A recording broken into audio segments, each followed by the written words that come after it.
Everybody's ready, we'll call the court meeting to order.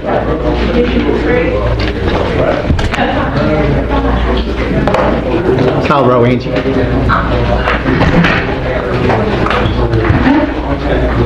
Jack Banks. Here.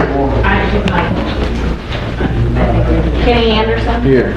Deb Collier. Here. Chetty Smith. Here. Benny McCall. Judge Adams. Here.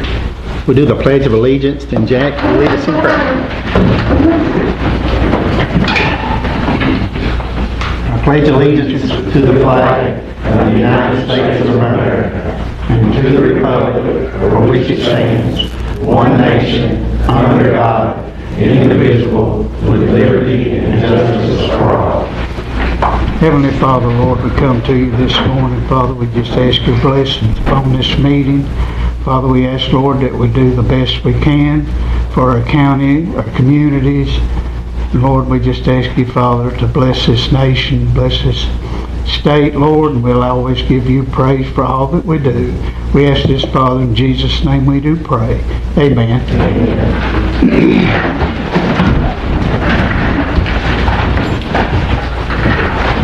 I'd like to welcome everybody here this morning. Monday, July 20th, 2026.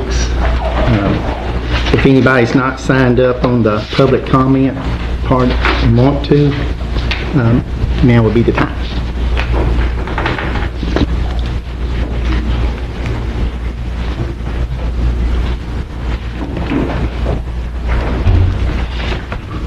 We usually got public comment last on the agenda, but we'll move that up to first.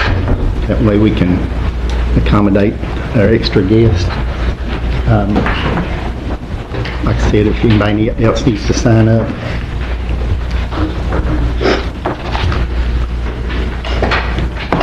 I will add before we move into public comment, I'm sure a lot of you folks are here concerning the data center. I'll first go into explaining the Gateway Industrial Park. That's a regional park. We're a fourth as Letcher County of that park. It is Knott County, Pike County, Floyd County, and Letcher County. Each county has two representatives that serve on the board.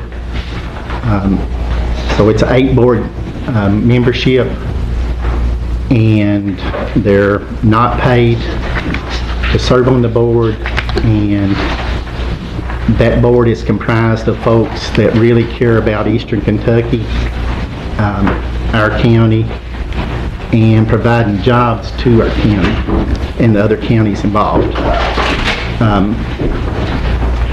They govern that park themselves, and it's not a city-owned park. It's not a Letcher County-owned park. It is a regional park. That being said, everyone that I've met that serves on that board are some upstanding individuals that I feel like are getting kind of thrown under the bus, as well as members of this fiscal court. You all learned about the proposition of the data center the same time we did, through an open records request. Anything going on in the park, there's NDA signed, which is a non-disclosure agreement. Anything that's as part of that NDA, as future businesses coming to Letcher County and the Gateway Industrial Park, is not disclosed to the mayor, any of the mayors, myself, any of the judges of the 4 counties. So if they're talking about these folks that are possibly coming to the park, they go into executive session and discuss that. So That being said, this court has no control over that park. And I know a lot of folks get on Facebook and they tend to bash public officials. That, I guess that's part of the job. It's not a fun part of the job, though. I mean, everybody sitting on this court and everybody that serves on that board deserves respect. So, I'm going to open this up to public comment. Sheriff's going to keep time. It's a five-minute time limit. I see some good folks out here in our meeting. I'm sure you'll be respectful of the time and of others while they're speaking. So the first one on the list, Chris Yance. Welcome, Chris. Thank you, Judge. Any all, thank you and the judge. You're doing a good job on her part on her. Okay, my question was, thank you, all of y'all, and you work together. Dave, you said to call this number. Jack, you said to call this number. Jed, you said to call. I'm worried this out. I've been up here since 2023. And the roads hasn't been fixed, hasn't even been touched. Thank you all, when you get grants for like a hotel or whatever, generally come in, y'all need to ask the governor or whoever our representative is, you need to have him at this courtroom and drive him over that way. You know how that is. Horrible. They are. They're horrible your way. Your way. Your way. Next time you come in and ask them, but who's the representative? Can you all make him come to the next meeting? Explain why. We can ask them to. Because winter's coming. Thank you. Thanks, Chris.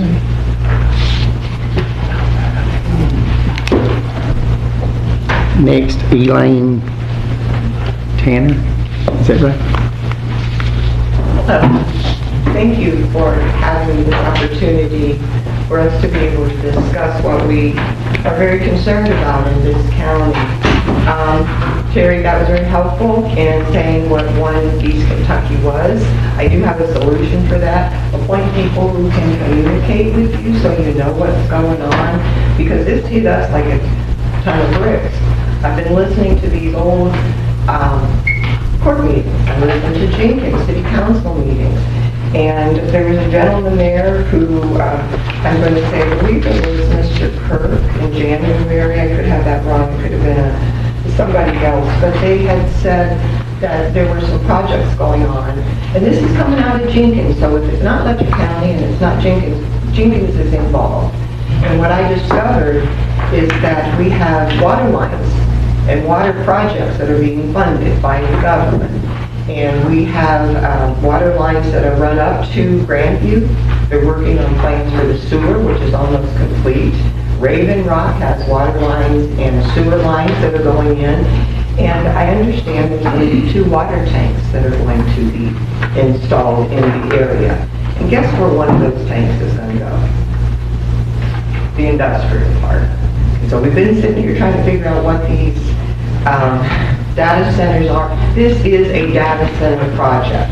It might be in several pieces, but I'm going to back up a little bit and I'm going to talk to you about Diversify. Some of you know that I've been doing environmental justice work for many, many years. And I was called over to West Virginia, to Charleston, 3 years back. Diversified had just purchased some of EQT's wells. There were like 1,200 of them. And I was called into a community. People were getting sick and dying of cancer, like left and right. So I brought the big dogs in. We came in and we looked at what was going on. Diversified wells leak. And there was gas coming off, there was stuff running off of the sites, and we ended up, I think our Mount Eagle covered things pretty good. Well, we ended up at the front page of the Charleston Gazette and an inside page telling the story of what was going on over there.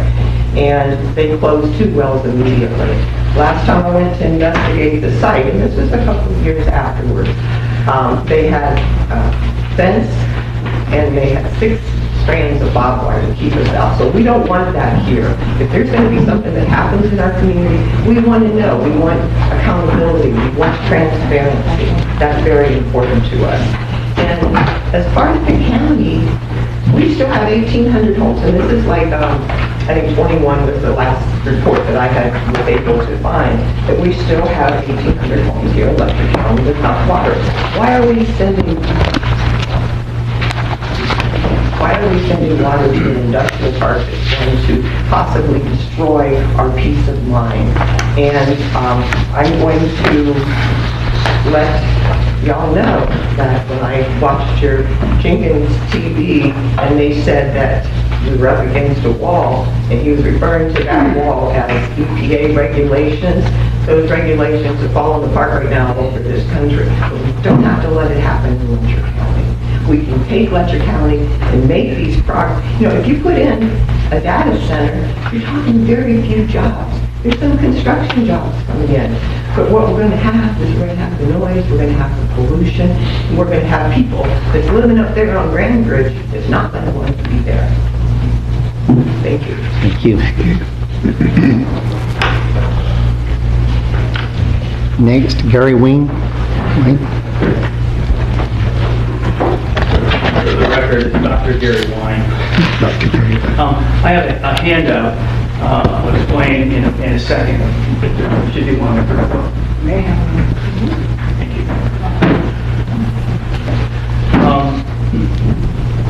I was tasked to talk a little bit about some of the environmental effects of data centers, and I'm going to focus primarily on water and habitat loss. Data centers use incredible amounts of water. For example, a single data center, a very small data center, uses 18,000 gallons of water a day. But that's not what we're talking about here. We're talking about a larger data center. The big data centers use as much as 550,000 gallons of water a day.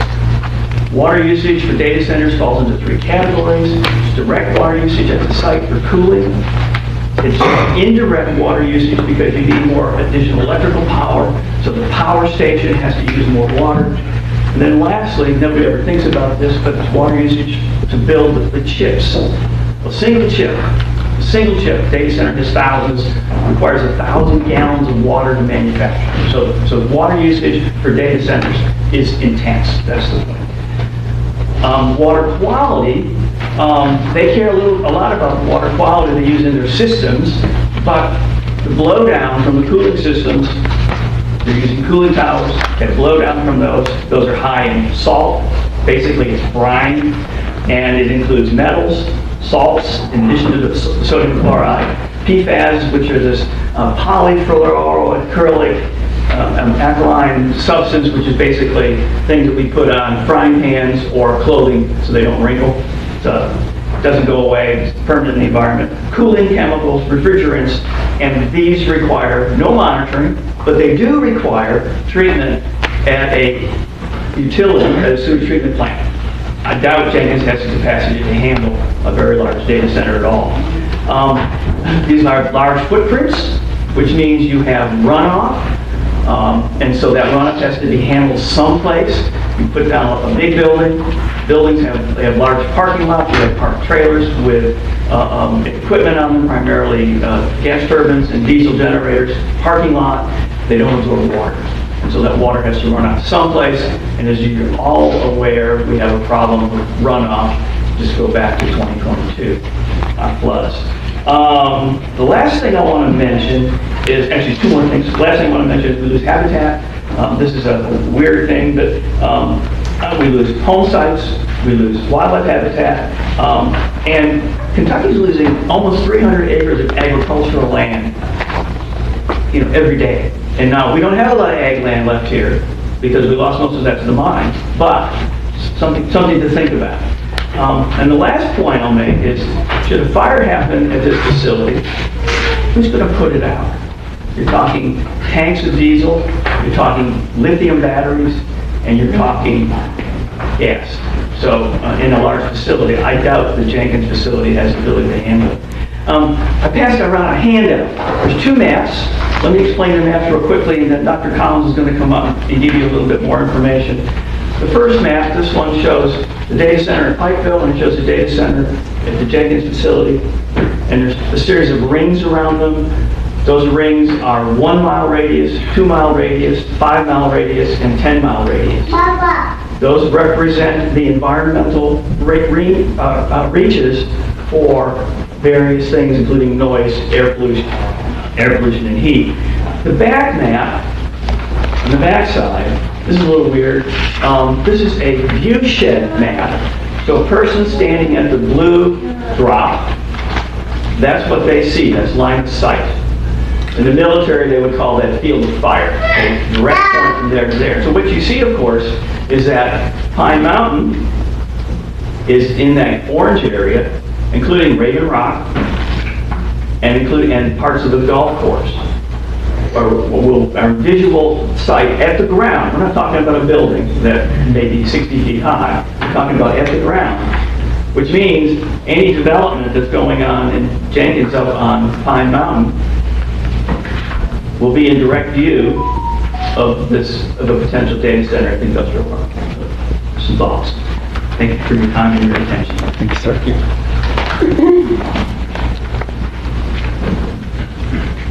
Beverly Collins. Welcome, Beverly. Thank you. As Gary said, you have this little map in front of you, and I want you to pay particular attention to that viewshed map, because if you're up on Pine Mountain, or if you're in any of those places that's orange on that map, you're going to be able to see the data center, or any facility that's down in the industrial park. So what I'm going to talk to you about today is a little bit of the other information on the handout you have. And I'll let you know right up front, I was a college professor, so that's the reason you get a handout. There will be a test. No. So I'm really just going to look at the question of whether either a natural gas facility or a data center there on the industrial park would affect the land use, either the existing land use or the proposed land use in the area around it. Okay? And so, the first thing I'm going to look at is noise. Okay, that's on your handout. Natural gas-fired power facilities and data centers produce a lot of noise, well above the EPA threshold. And it's not just the noise that we hear, they also produce a very low frequency noise that's a hum that you feel, okay, rather than hear. And especially the low frequency noise causes a lot of problems for people, okay? It can damage your hearing, it can also just make you very anxious and upset if you live with this 24/7 because it goes on. That noise reaches easily to a mile away or 2 miles away. But it also doesn't just affect people, it affects the animals that live there, especially the animals that communicate with sound. Okay? So it can disrupt all kinds of mating rituals, predator-prey interactions, I'm an ecologist, predator-prey interactions. And we have a lot of facilities around that area that we want to have tourism, we want to have recreational activities, we want to have people coming in and hiking. They're here in part at the proposed resort on top of Pine Mountain. They're here in part because of our nature, our animals and our plants. Okay?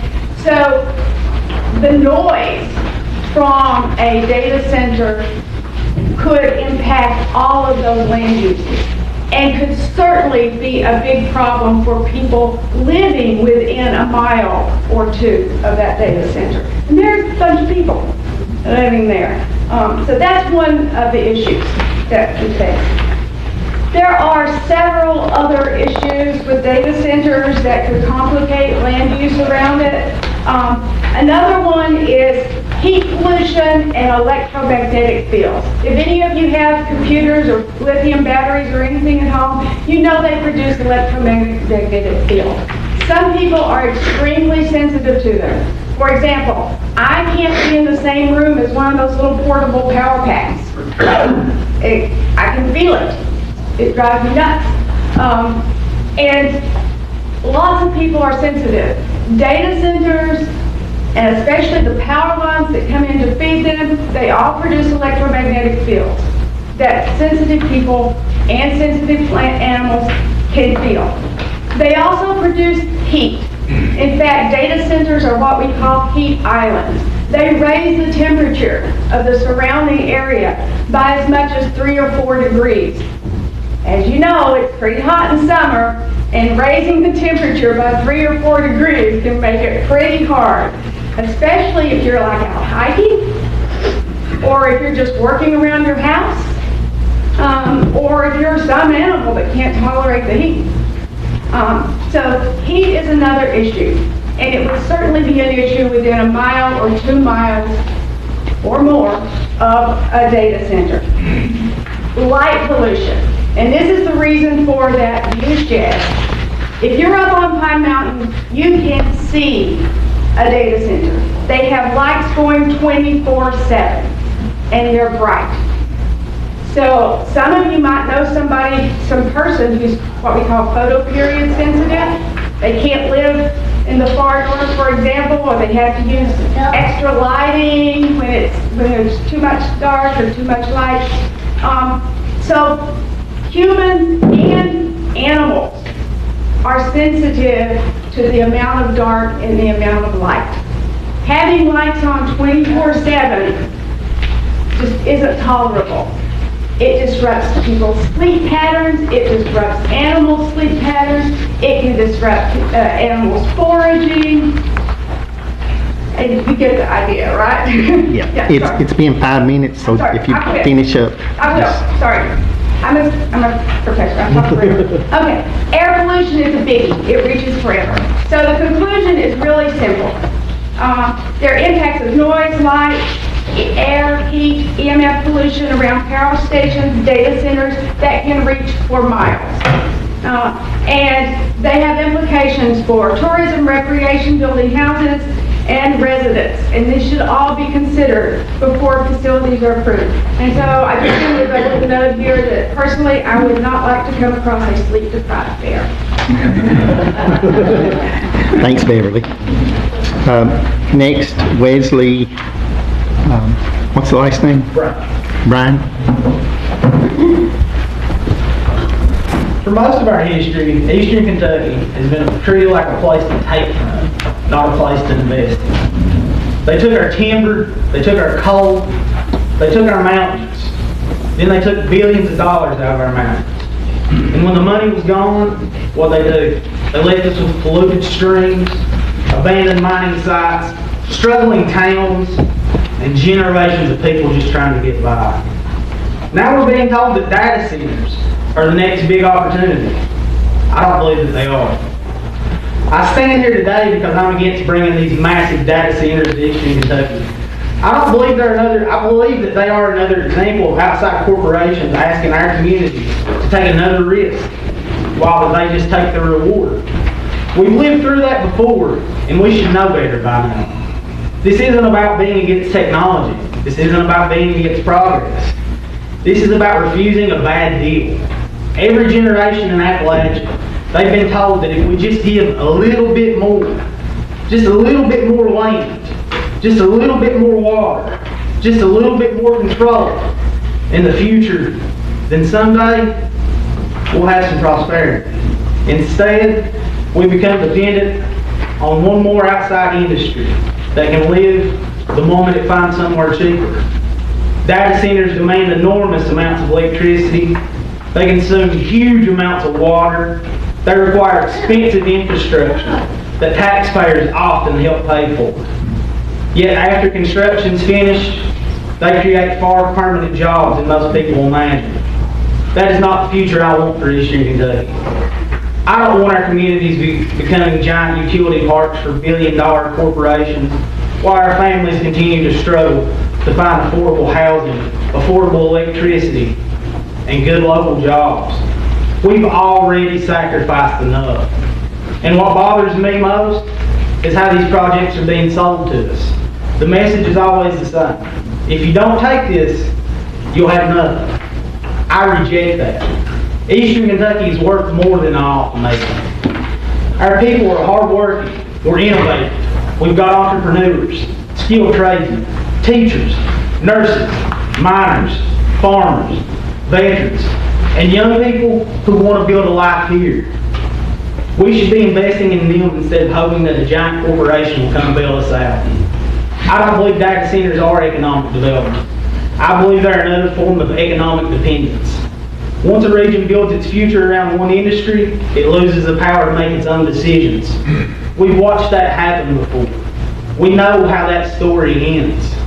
I don't want my children, I don't want anyone's children growing up in another Eastern Kentucky town where outside companies control our economy, while local people, they're left with the consequences. Some people will say we have to take whatever opportunity comes our way. I disagree. We have every right to say no to projects that do not serve our long-term interests. And that's not about my generation, that's the next generation. We have every right to demand investment that creates lasting jobs instead of temporary construction work. We have every right to protect our land, our water, and our communities. And we have every right to stop accepting the idea that we should be grateful for whatever corporations decide to come and offer us. Eastern Kentucky deserves better than that.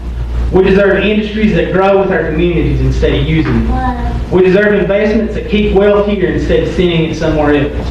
Most of all, we deserve the confidence to believe our future doesn't have to look like our past. I'm against bringing large-scale data centers to Eastern Kentucky because I believe they continue the same pattern that has hurt this region for generations. We've been told to sacrifice enough.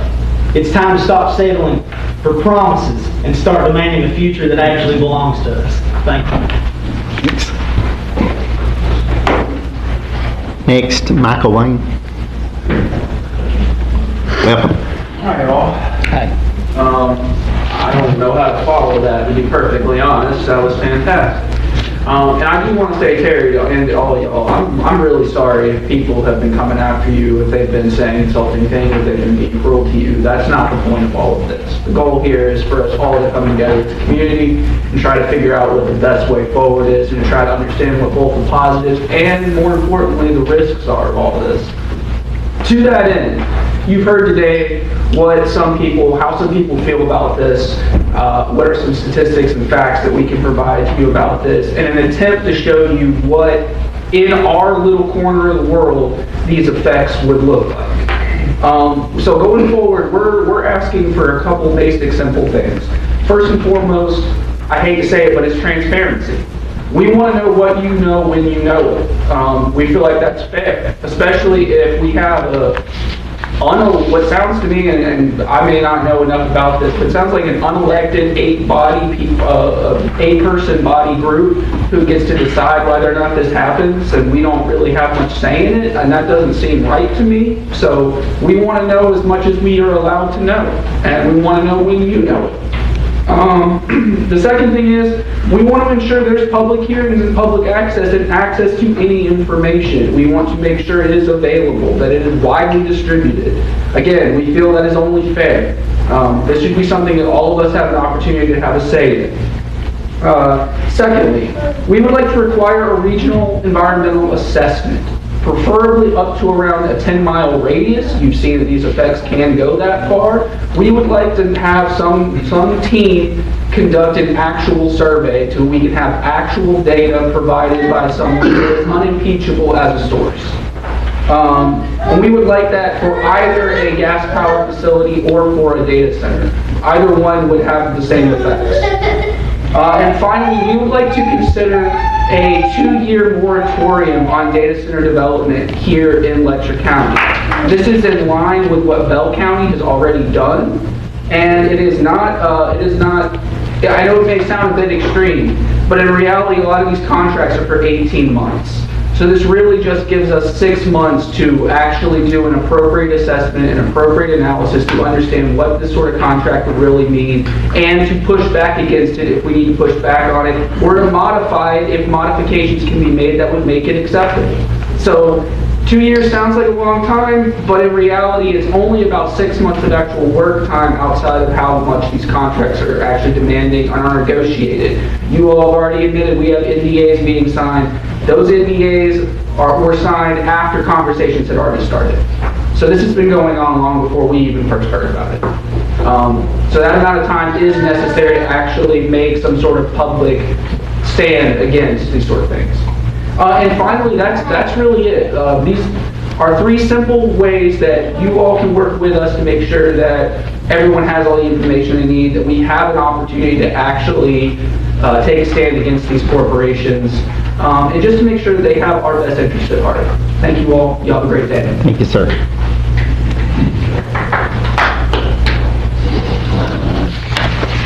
Next on the list, Greg Johnson. Welcome, Greg. Hey, I'm Greg Johnson. I am the founder, farmer, guy putting the vineyard in at Jenkins across from the industrial park. Every single thing that Dr. Collins listed will affect the vines. I came back here, I'm from here, between Virgie and Jenkins.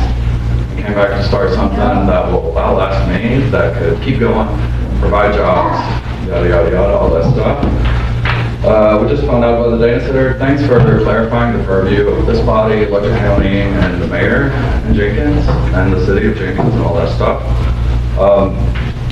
This is bad for growing.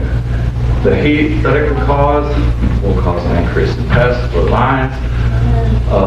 The noise is also super bad. Just to put that in perspective, in my past life, before I decided to play in the dirt and plant 2,500 vines in Jenkins, I was a professor of linguistics at LSU. To put the noise thing in perspective that Dr. Collins was talking about, 70 to 90 decibels is human shouting and screaming level on average. It's your average scream or shout. That's what would be happening 24/7 if anything like this happened. Yeah, I'm super against this. Thanks for your time. Thanks for that. And also, you're within I'm within that 1 mile circle the 1 mile on circle of the it. map that the doctor showed. Thanks for your time. Thank you. Taking everything.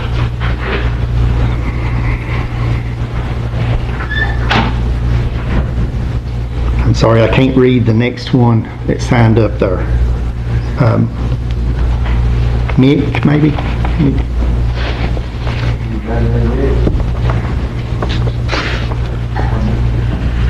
What? This one? Matthew, no, that one. McKenna, So I've got 3 left. I got Kayla Coots, Forrest Madden, and this name. I think that's, The QC cancer, they possible? Maybe. We'll say. We'll say it's you, GC. GC Cancer. Yeah. We should have known GC. I thought maybe I'd have a lot to say, but I've heard about everything I was going to say. I've heard it already. But now, let me add to this. My wife and I, we live in that 1 mile circle that you're talking about. We live on the lakeside. Now, let me give you another view of this data center. And what the first thing it looks at is Jenkins High School.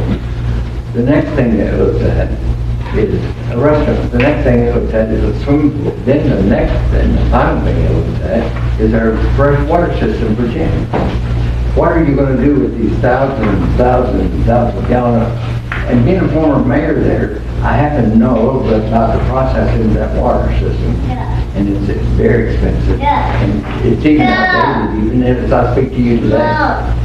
How in the world are we going to handle that many thousands of gallons of water? And what's going to happen to and I'm not even to the noise level yet, but I'm worried about the view from the data center itself. If you look outside and stand on the ground, you can see the Jenkins Lake. That's the fresh water system. You can see the Jenkins High School kids that are going to be subjected to this. So there needs to be a lot of discussion. There needs to be a lot of explanation. There needs to be a lot of meetings. There needs to be a lot of consideration of what you're going to do to a city that where I thought we were going, and I was excited about, because I thought we were putting our money in the Letcher County Tourism Committee. Because I got really excited about that because they have a great future. And the future of Jenkins depends on them and the processes that they use to develop the land that they have already purchased. to make our city great as it goes greater. But we do not have, as a city, we do not have the capabilities of handling what this is about. Everything that you're listening to, we don't have. We're already some places we're in bad shape. Our water plant is under speculation from the state all the time already, and our fresh water, and we get it from Chicken's Lake. That's where our water comes from. Well, the water that comes off of this data center is going to run right down the hill, right into our lake. Yeah. So think about it. That's the only thing I want to point out. I think it's a terrible thing. I think it's awful. I think it's going to destroy our city. I'm just here and I'm going to voice my opinion as a resident and a landowner, not to mention the way it's going to devalue the property of people that are highly invested in. My wife and I are highly invested, as many others are, in that city, in the property. It's going to depreciate our property so badly. We're going to lose. Now we're talking about money. You're actually going to lose money on this as an investor. My house won't be worth near what it's worth today. After this data center. So I'm strictly opposed to it. I think it needs more transparency. To be surprised with it, I read about it in the paper. The election in Herald Leader nearly fell out of my chair. How come the secrecy? You know why the secrecy is? Because they don't want all of these stuff to come to light. You keep in the dark what you keep in the dark, but soon, as the good book says, it will come to light. And that's what we're doing. We're bringing this to light today. That this has its challenges. That this has its everlasting effects on a city that doesn't deserve that. It deserves better. Most historic city, probably in eastern Kentucky, considering the culture. And we're proud people. We're going to keep it that way. And we're going to do what we can do. I don't know what's been done because it's all been done secretly, apparently. I don't know what's been signed, who's committed to what, and why, or when, or where. These are the answers, and all of a sudden, this is just thrown off people of the city. I mean, surprise, surprise. It's something that's going to affect us this way. So let's think about it. Let's do it in the proper way. I'm not saying it can't be done, but I'm just saying do it somewhere else. Not in Chicken. Thanks, GC. And sorry I couldn't spell your name. I couldn't read your name. Next, Forrest Madden. Welcome. Hello. First, I want to start by thanking y'all for the opportunity to speak to y'all. This is actually the first time that I even realized that these things happen, where I can talk to individuals that are even a part of the county. So I do want to thank y'all for letting me at least be a part of this. First, I'm from ISOM, and we own an environmental testing laboratory for the Go companies, Clinton Laboratories, off Highway 15. I work from everywhere from Ashland to Harlan to Salyersville, and then we go out west toward Jackson a little bit. I do dust, I do water. I'm sorry, I have a little bit of anxiety. I've never done public speaking before, and it's a little bit chilly. We do full environmental testing for the mine service, so I fully understand a lot of the environmental aspects of this data center. I do want to also state that I might be the only one in the county that's for it. I'm 1,000% for it. I actually am employed as an AI data trainer. I read prompts. I'm given prompts to give to the AI models. I evaluate the responses. I check the responses through different sources, and then through the different source codes, I'm able to correct. Would be the best way. I'm able to correct the prompts and have a more efficient system for the AI to help the individual. So with all that being said, I have ties to the community. I have money invested as far as environmental businesses into the community. And I'm personally kind of invested in AI model systems. I do believe that this is going to be a net positive to the county.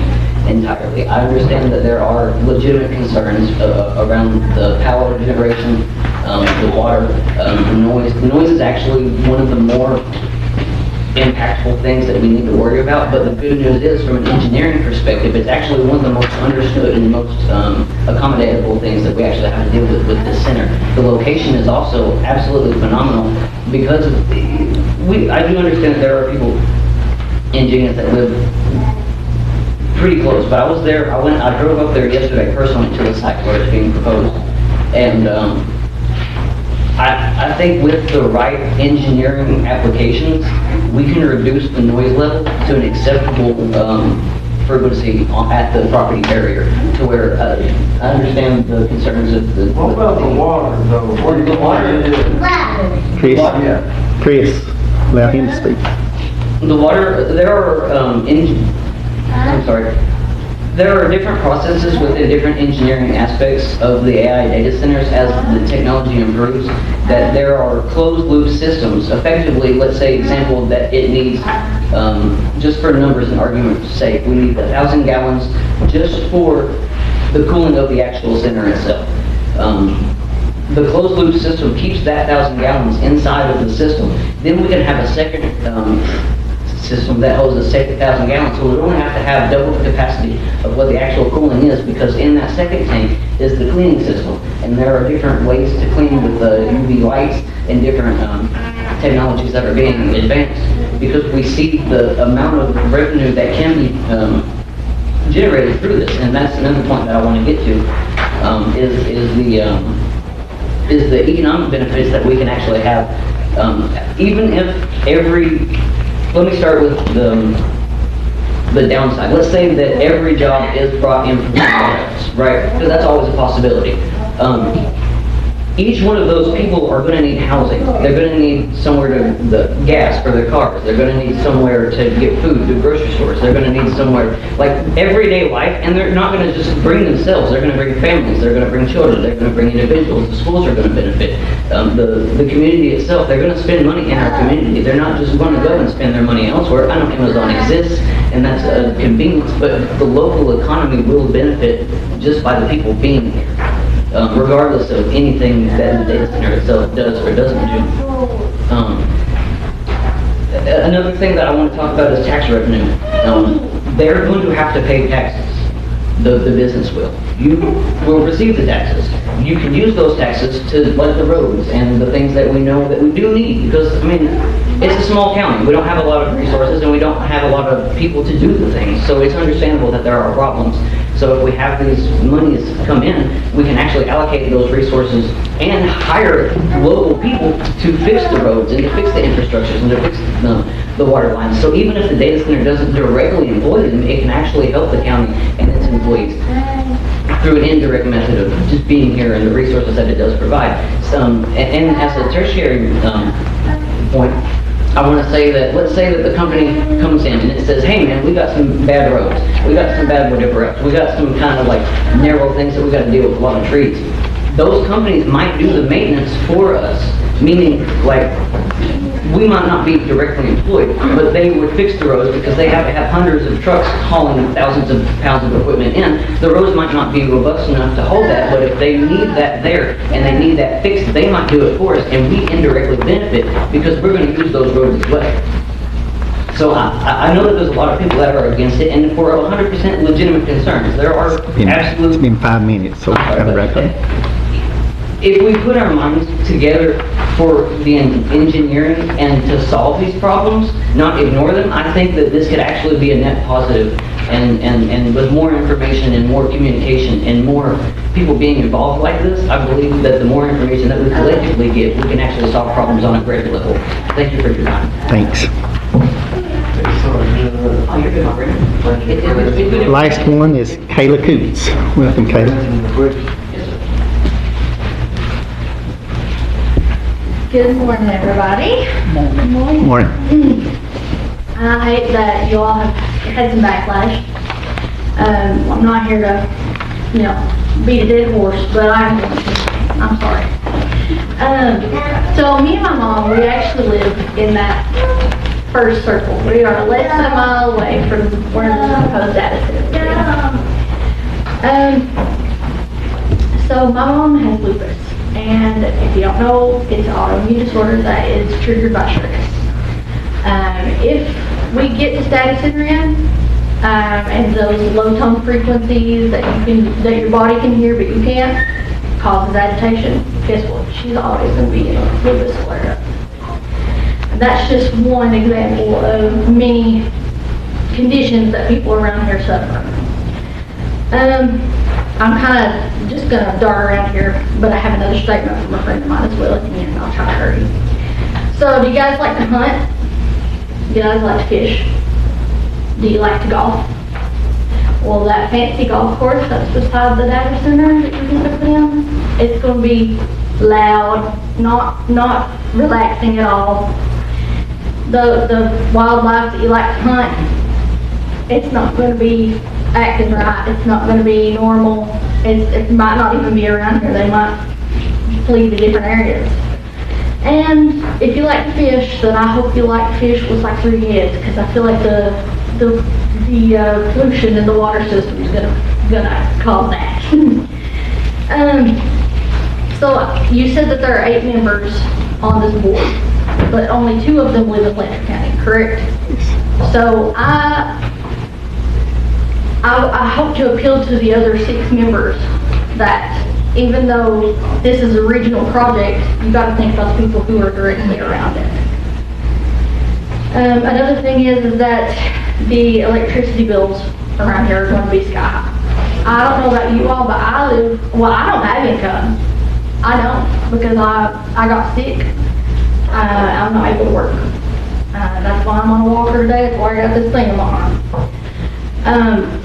I live with my mom, and she's on disability. We live paycheck to paycheck. We can't even afford the electricity bill we got right now. We can't afford a higher one. So even if they do come in and they promise to help with the infrastructure around here, we're still going to have all of these other problems, the noise, the pollution, just bad. It's going to have bad PR. People are not going to want to come to this area because we gave in to a corporation that doesn't care about this. So in that sense, if a data center is brought in, I'm going to leave the area, and I'm going to take everybody I know that will go with me. And I'm afraid that this area will die with my generation because of that. And that's my statement, but then I have another statement from my friend. My name is Seth Lewis. I live in Blanket, Kentucky with my wife and 2 daughters. Katie Smith is my magistrate, and I am a political scientist. I am one of 4 members of the Green Party here in Letcher County. You guys have a choice here. You can do the right thing, or you continue a cycle. Let me explain. In my great-grandfather's generation, men from the cities came throwing their money around to establish the coal companies. They talked local leaders into siding with them. They roped our land and broke our people, destroying our environment and our economy for over a century. You have the power to stand up to the people who elected you, the people who are supposed to serve. You have the opportunity to change history and tell the world that Appalachia is not a place to be fixed from the outside, but to be cherished, upheld, and glorified from the inside, so it can be also from the outside. You have the ability, more than me, more than my compatriots and my friends who could or could not be there today, to say no. Say no for once to selfish interests. Say no for once to corporate greed and the interests of big business. Say no for once to believing that we cannot be believing that we cannot be the solution to our own problems. Say no once and forevermore to a data center in Letcher County. Say yes instead to clean lakes and rivers for children like my daughters to enjoy for generations. Say yes to the farmers who cannot afford the long-term environmental damage that this project could pose. Say yes to the people you elected, because we are saying no. Ladies and gentlemen, this isn't a political argument. This is a moral argument, a historical argument impacting the present. An environmental argument a spiritual argument. I'm not here to win anybody over to the Green Party. I can't even be here with you today physically, only my words. We are tasked to be good stewards of God's creation, and what you're promising to bring in, both with the establishment of the power plant as well as the data center, is the exact opposite of what we should do if we take this charge seriously. If you do bring it in, when construction does start, I, Seth Lewis, will engage in a peaceful, nonviolent protest by every lawful and conscientious means. This is not a threat, this is a promise. Sorry. He's a little crazy, but I love him. We are saying no, you aren't taking it from us. You can either listen now or you can listen after you unchain me from your tree. Because I will not stop until there's no data center. You guys have a good day. Thank you. That's everybody on the public comment. I will add that there's a lot of unknown questions concerning the data center. I would support a moratorium on that until those questions are answered, and the folks, especially the folks that are in the Jenkins area, that they are satisfied with the outcome. And I think also as a part of the research going forward with the data centers is that they do that environmental impact as part of that procedure. You know, that we want to protect our water, we want to protect the sound, noise in Jenkins, because it's going to be a tourism center spot in Letcher County. A lot of unknown questions and that we need answers before we move forward in Letcher County, I would say. Magistrates, anybody got anything to say on that? Would the city of Jenkins have to also enter into a moratorium to protect, since it's separate from Jenkins sits in Letcher County? So, Jamie, would that be? It's probably a good question on that. I don't know. We can find out. Yeah. I mean, I think so we can pass it, move to pass it if we'd like, but if it's legal, they can determine like within those city limits. But generally, the city within a county has county ordinance controls, they go there and work together. Chetty, you got anything? No, I would just like to say that, like you folks, I got a phone call Friday, first time I know about this, and I've had several conversations with different people for and against, and I'm like the judge here. I don't know enough about a data center. Y'all educated me a lot more than I know about one today, and I appreciate you all coming. Not in an uproar, peaceful, good talks, and we all learned a lot today, I think. Yeah, sure. Yeah. And I'm like the judge, and I'm sure the rest of the fiscal court, we all need to know more. And I'll be for what this court wants to be for. Okay. I just want to say the only time that this court had heard anything pertaining to the data center was from Evan Smith, the attorney that came here from Appalachian firm down here, and he was just warning us to learn as much as we could before that we actually would attempt to even consider it. And I agree with that, and Deb and I are on sort of a committee for the fiscal court to attend as many meetings as we can and learn more. So I think we'll do that. We'll take it slow, learn what we can, and hopefully we'll know what to do. But I appreciate everybody coming out, and sure do. Thank you all. Kenny? Yeah, I'd like to thank everybody for coming in peaceful and talking to us, and and educating us a little bit on it. Sounds like the biggest problem I see with the whole deal would be the water problem. You know, the water intake and what are you gonna do with the wastewater as well? And, you know, if it goes, like JC said, back to the lake, you know, their water supply is destroyed. That's my biggest C on that right now. But I appreciate everybody coming out. Hey, thank y'all for listening. And I think what we all want is, we want progress for the county. We want good things to happen, but when it comes at the expense of affecting our daily lives, the health of our, at what price do you want progress? You know, you just have to think, yeah, it's a big price to pay to get some tax dollars and. Thanks, Dave. Do we have a motion? I'll make a motion for the moratorium, for a 2-year moratorium. Okay. And that any future projects includes environmental impact study Yes, of all aspects. absolutely. I second that. Did you get that?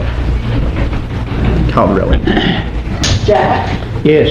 Tammy? Yes. Deb? Yes. Chitty? Yes. Judge Adams? Yes. Thank you all. Thank you. Have a good day. Y'all can stick around for the meeting if you want. The boring part. I think, you know, we need more information. Oh, yeah. And we need to learn as much about this. Got a lot of questions. No answers. Chris misses opportunity. Huh? Chris misses opportunity.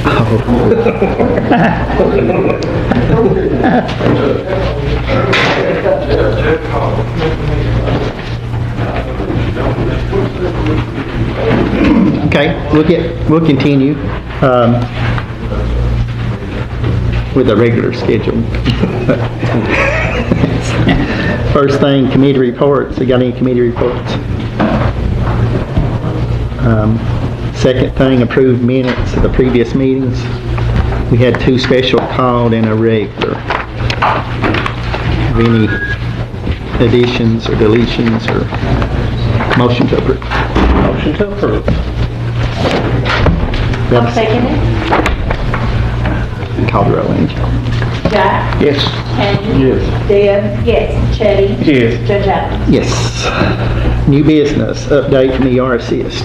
Ms. Laura?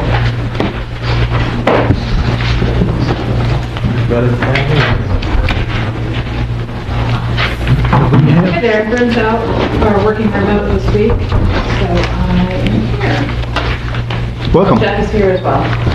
Okay, I think you got a copy of my notes that I was going to read, but we have some updates for public assistance, some updates for buyout, we have some money coming in and some money going out. So just some bookkeeping first, we have a grant from Department of Local Governments that covers the local share of the buyouts. We need to modify that grant. It's not a change in the dollar amount, it's just a change in the words. That will increase it from NRCS Group 1 to expand it to include Group 2. There's no change in the money. We just want to make sure that we're all shipshape for future audits. And so it's a resolution to request scope change to the DOG LNPP grant and include all buyouts. Just need a motion on that resolution? Yes. I'll make a motion. I second. Call the roll when you're ready, Angie. Chitty? Yes.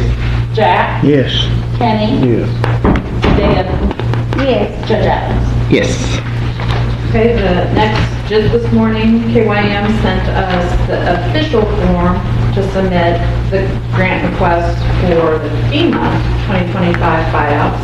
And so for auditing purposes later, so for future 3 years from now, we will need, the auditor will ask, where did you, as a court, vote to proceed with these grant requests, and so we'll need to point to these minutes. So this would be a resolution to formally submit the FEMA buyout requests with us here, it says just point of contact. It's already underway, this is just the official request. I make that motion, resolution for FEMA buyout 25. Do we have a second? Second. Call the roll, Angie. Deb? Yes. Chitty? Yes. Jack? Yes. Kenny? Judge Adams? Yes. Okay, now that's money coming in the future. This is money going out, and this is specifically for a bridge that is in the Fleming Neon. At the 3 years ago, it was written up as a county project. This bridge is Terry's Trailer Court Road Bridge.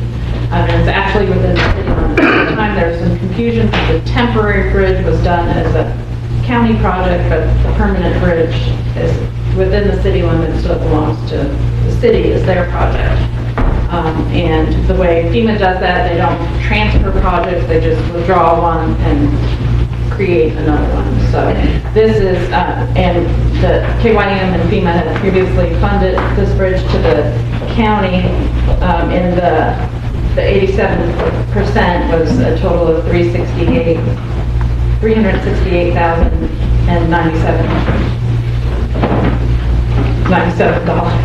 368,097. And so this just goes back to FEMA. And the city is, they're applying with FEMA to do that project where it's in the city limits themselves. Yes, I assumed that they would use that same scope and apply that same money to the city, but I'm not FEMA or KYM, so I can speak for that. We just need a motion to return that to KYEM for the Terry's Trailer Court Bridge Road. I'll make that motion that we return that partial to return to FEMA and KYTC. KYEM, yeah. Do we have a second? Call the roll, Angie. Kenny? Yes. Deb? Yes. Chitty? Yes. Jack? Yes. Judge Adams? Yes. Okay, the next couple of things I have to talk about are type of bioengineering, and so it's not as robust under the current administration, the federal administration, but it was in the previous administration, and it was required on a lot of embankment projects, and that's bioengineering. So that was either putting grass seed or tree roots or live stakes, and in this case willow live stakes, which is really just a little twig of a willow branch, and they just pop it into between the rocks of riprap.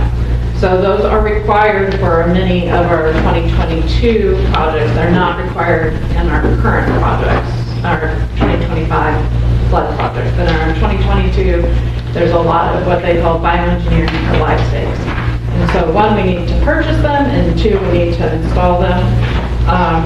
The local nursery, or the closest nursery, is a nursery called Tennessee Nursery, and they will deliver, and we want to, Jeff can talk more about this, but it's approximately $1 a stake delivered, so it's $1 a shoot delivered, and they can deliver that as soon as we approve the purchase. So what we had talked about before is 5,000 of those to start with. Mm-hmm. I think what you're saying is we order them all.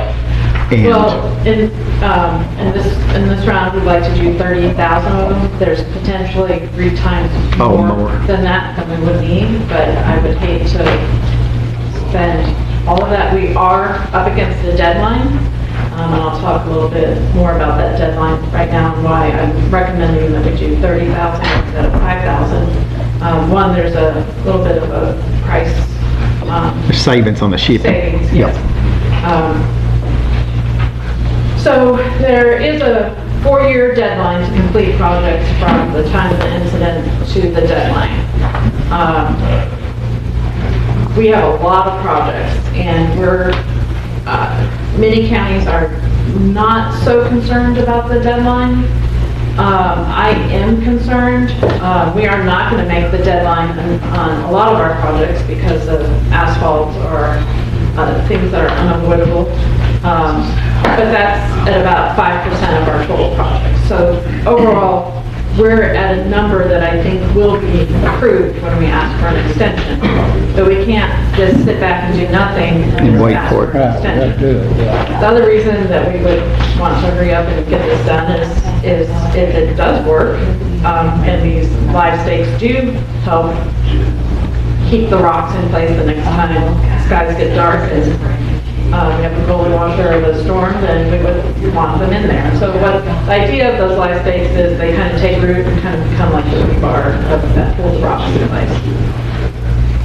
But that deadline is the end of this month, so we are hustling to try to stay on contractors to complete the work by the end of this month that for the projects that are associated with the July 22 storm, which is the big one.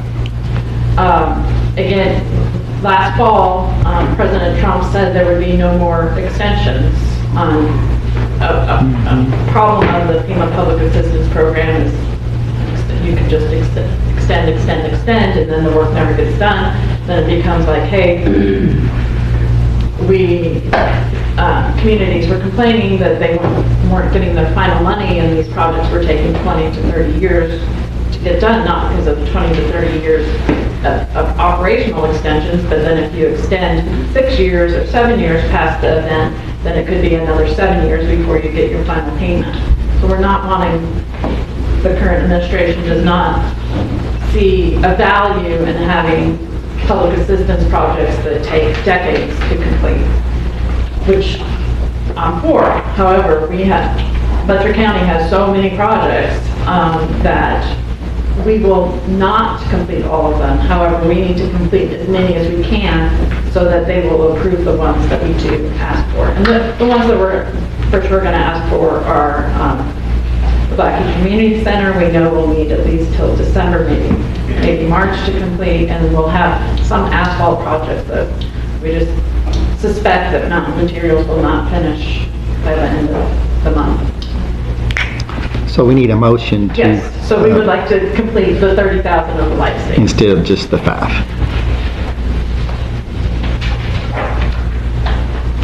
We have a motion to... To purchase live stakes from Tennessee Nursery for $30,000, or not to exceed $30,000. I'll make a motion, purchase 30,000 for live stakes. We have a second.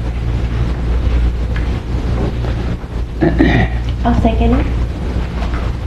Call the roll, Angie. Jack? Yes. Kenny? Yes. Dia? Yes. Chetty? Yes. Judge Allen? Yes. The next, once we get the live stakes, we have to install them. Installing them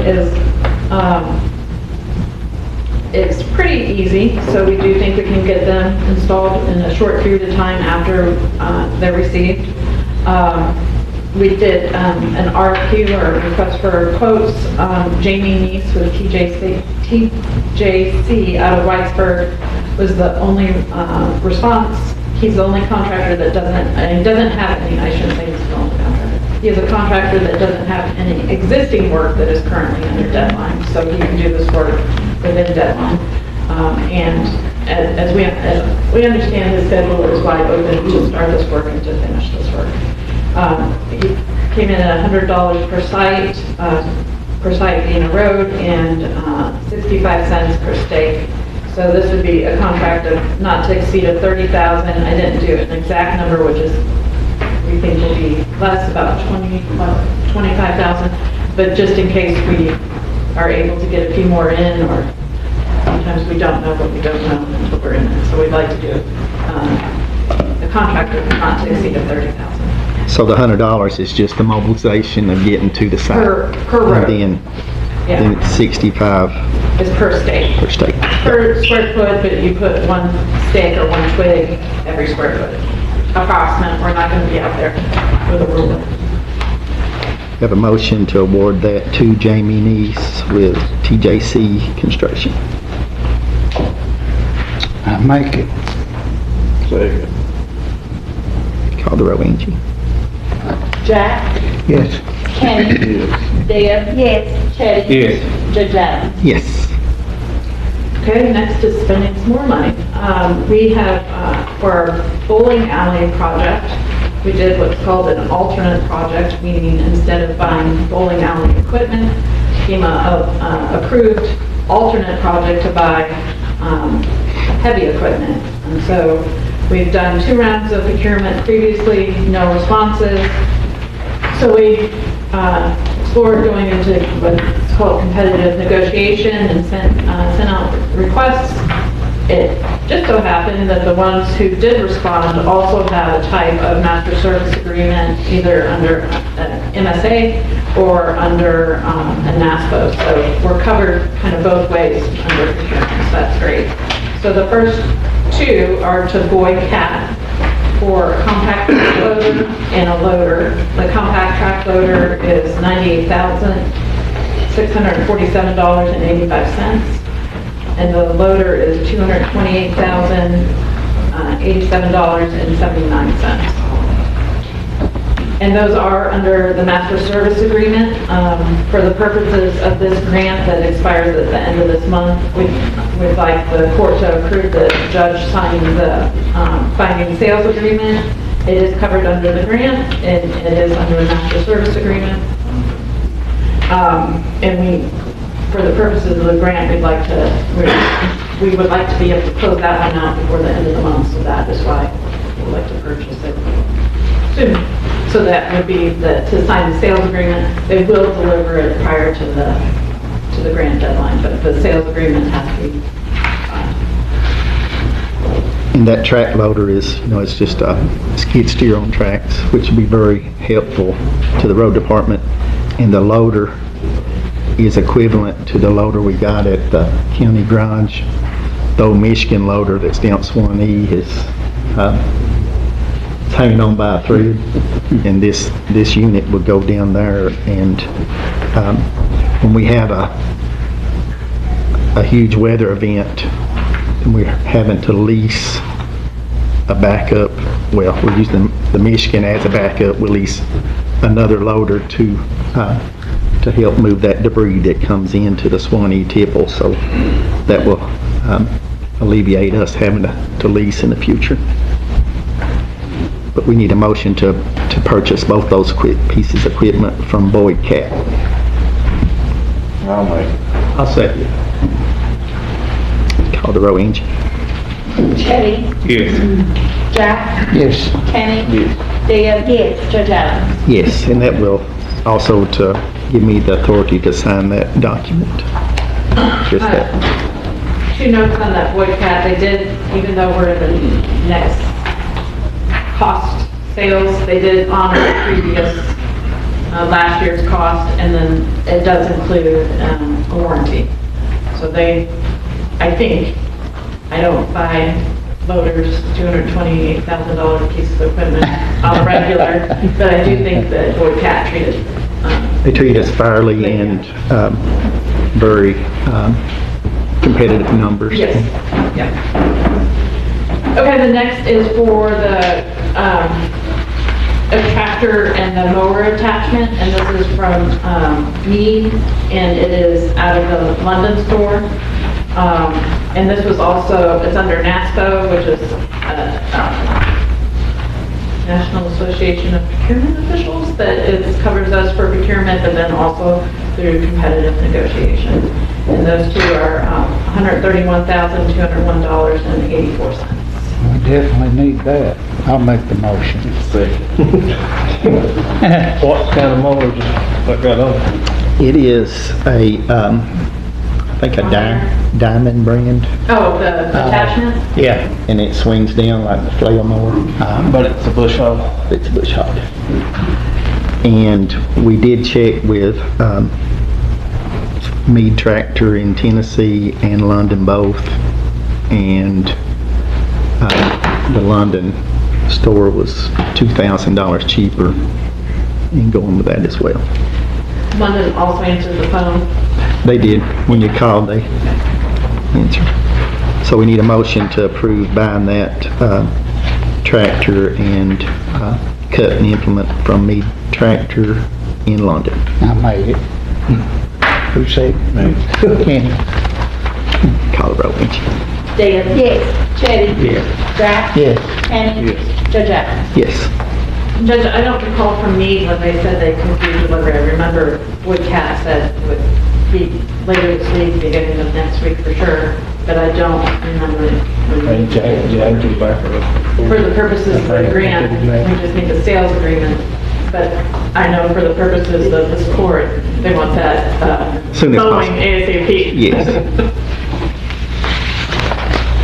And we'll get them to get it to us as quick as possible. Okay, the last type of resolution that we need for minutes is our FEMA rail crib projects.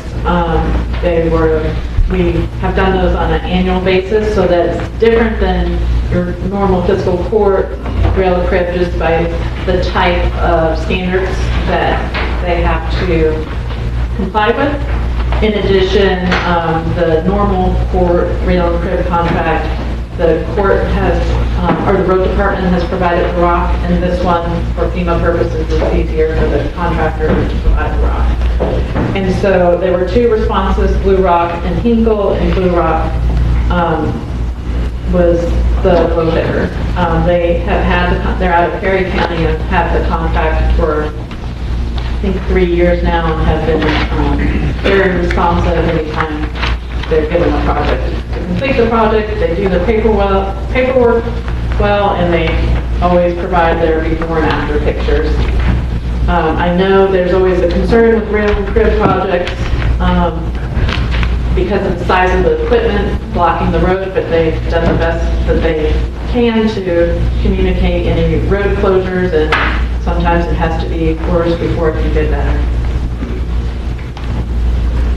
We have a motion to approve the rail and crib procurement to Blue Rock. I'll make that motion. I'll second it. Call the roll, ain't you? Kenny? Yes. Deb? Yes. Chitty? Yes. Jack? Yes. Judge Adams? Yes. So for those that are involved in buyout, we are unveiling the software component. So individuals within the buyout program in the next 2 to 4 weeks will receive a type of login. There'll be one that they can just have a code and then a PIN for their code. And then there's also one where they could, if they want, they can have an email and have a login and a password.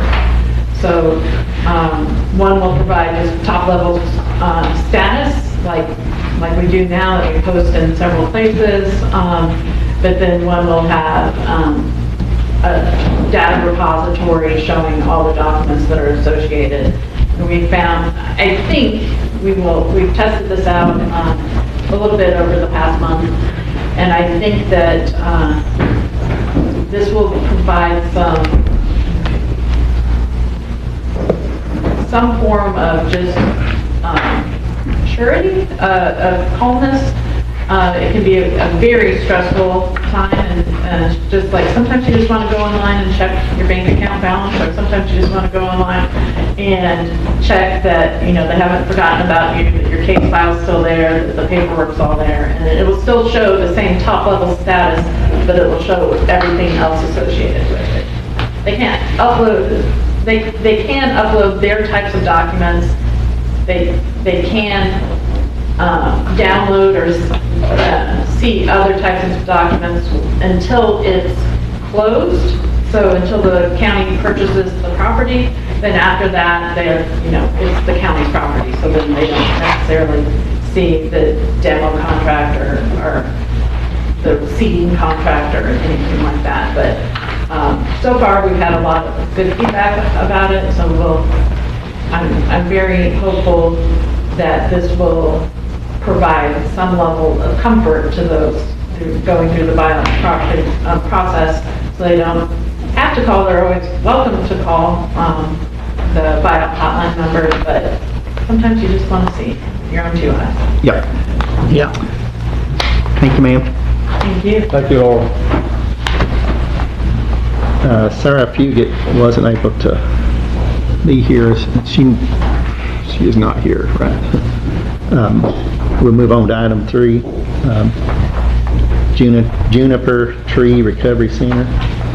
Mr. Harry Collins. He looks familiar. I think I've been coming here for 11 years, and this is the first time I am refusing to touch technology. But I came here today, I don't need a resolution, I don't need a vote, I don't need anything like that. I came here as a resource for Letcher County. I am now working with a drug recovery center in Owensville, Kentucky, and starting my sweep through eastern Kentucky in my home county. And I find it rather ironic that we're starting here, because the whole executive level of the treatment center is a boy from Letcher, a boy from Whitesburg, and a boy from Neon. Jeff Cole is our owner, and his wife Ginger. Class of 1986. Class of 1986. Terry Adams and Chetty Smith. I'm the class of 87 from Whitesburg High School, and Billy, I'm not going to speak for him, but Billy Noble is our COO for the center. Class of 86, so we're all old. I came here today to give you an overview of the center, of what it's doing in eastern Kentucky. You do have a Letcher County right there now in treatment. We have people coming from across eastern Kentucky. We have our furthest reaching one coming from Whitley County this week. We have some residents from Louisville.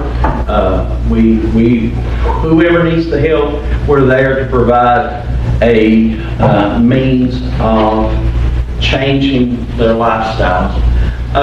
With normal treatment in a treatment facility, there's about a 16% success rate, sadly to say. But at Juniper Tree, we offer something a little bit different, well, quite a bit different from your standard treatment center. We are working on the whole person, body, soul, and mind. We are a Christ-based center, and we're not ashamed of that. We offer them body healing, we offer them soul healing, and then we offer them the healing of their life on the other side of it. Just to give you a little overview of what's happening, they opened the facility in February, so we're still very much a fledgling treatment center, but we have a lot of attention coming to us right now. Jeff received a phone call from the Morehead State University veterinary aid program, their assistance program. They're actually wanting our clients to come work in their facilities to learn skills in veterinary medicine. After he hung up the phone from them, he got a phone call from the director of the nursing program at Morehead State University, because addiction recovery services is a brand new layer of healthcare across America. And that nursing director wants her students in our facility to learn about the addiction recovery as a nurse. So we're building those inroads there. We're building inroads into the communities around us. We're in Bath County. Second day on the job, I ended up on a TV camera for WKYT, and they interviewed me about the opioid settlement money. And I was telling that reporter, they're wondering why it's not been spent. The reason I think that is because there's not real clear direction on that. And I told her, I said, I come from Letcher County, and I believe that our fiscal court are just being good stewards of the people's money, and they want to make sure that all the I's are dotted and the T's are crossed when they spend that settlement money. Same way in Bath County. You all are about the same level in the expenditure of that, and believe it or not, I'm not coming to ask for $1 today. But we just wanted to make you aware, we are a 6-month facility. We can keep a person from intake to 6 months later, work them from the drug recovery, getting them cleared out, getting the cobwebs out, then working with them, we shift them into a temporary sober living facility. While they're in that, they're in our intensive outpatient services where we're working with them on skills and all that. They have case management that is looking into career paths afterwards. Now we're going to have the Morehead State University coming in beside of us, working with that. So we're not only trying to get them straight, we're trying to get them a direction afterwards. I think that makes us a little bit different in the game, in that we're looking for the end. We begin with the end in mind. And then along with that, we are a satellite campus for Southeast Christian Church. If you've ever been to Louisville, and you all have, you go by Blankenbaker Road. If you look over to your right, there is a huge church campus there. We are also a campus of them. So we give them the message of Jesus Christ and His healing power. And it has taken hold with our residents. We have baptismal there at the center, and we go out back and we have several baptizings. So we're offering them the all-around treatment for what is ailing them. And it's what really interests me, and I'm a numbers guy, is across the state of Kentucky, we're about 5.9% of opioid problems. You step into Appalachian, Eastern Kentucky, that jumps up to almost 10%. You jump to Letcher County, Kentucky, and you jump to 17.7%. In 1980, you had 35,000 residents in Letcher County. Today, you're sitting at 21. As those numbers dwindle, that percentage expands. We're trying to help. Treatment in addiction recovery is not just health care, it's economic development. We're wanting to put a product out on the other side that is productive, that's a taxpayer, that is a worker in our communities. And we wanted to offer that resource to you. Any questions that you have, we're open to. I know it's your building. How many can you take in it? 79. We are licensed for 79 people right now. That's great. And at the end, you're helping those folks get jobs? We're developing our vocational paths right now as we speak. That's sort of what I'm working with as well. We're developing those vocational paths right now with those clients. We make sure that everybody, we sat down on Thursday, I was up there on Thursday, and there was a young man that was going out on Friday. He had completed all his treatment. And man, he is a fireball. And he was going out. And Jeff and I pulled him into the office and we said, what is your plans? Today, sometime today, he has an interview with the polymer company down in urban area. He's living in urban. He's got a plan. He knows what he wants to do. And I think all that was placed, and if I had him here today, he'd be saying it loudly and proudly, that if it was not for Juniper Tree, he's tried it everywhere else, if it was not for Juniper Tree, he would not have the success that he's got right now. That's awesome. So, it's a resource. If you have anyone, before I ever came to work here, one of my friends came to me and said, my mother's finally done it. She has agreed to go to treatment. Within 20 minutes, a pre-screening was done, an LOC was done. All of those are assessments we have to have. Within 2 hours, there was a van or a car from Owensville sitting at our Wendy's. They picked her up, they took her in, they loved her through rough patches. Saturday, my friend called me and said, "What's wrong with Mom?" She said she's wanting out of there and she had went through a rough patch. You know what we did? We loved her through it.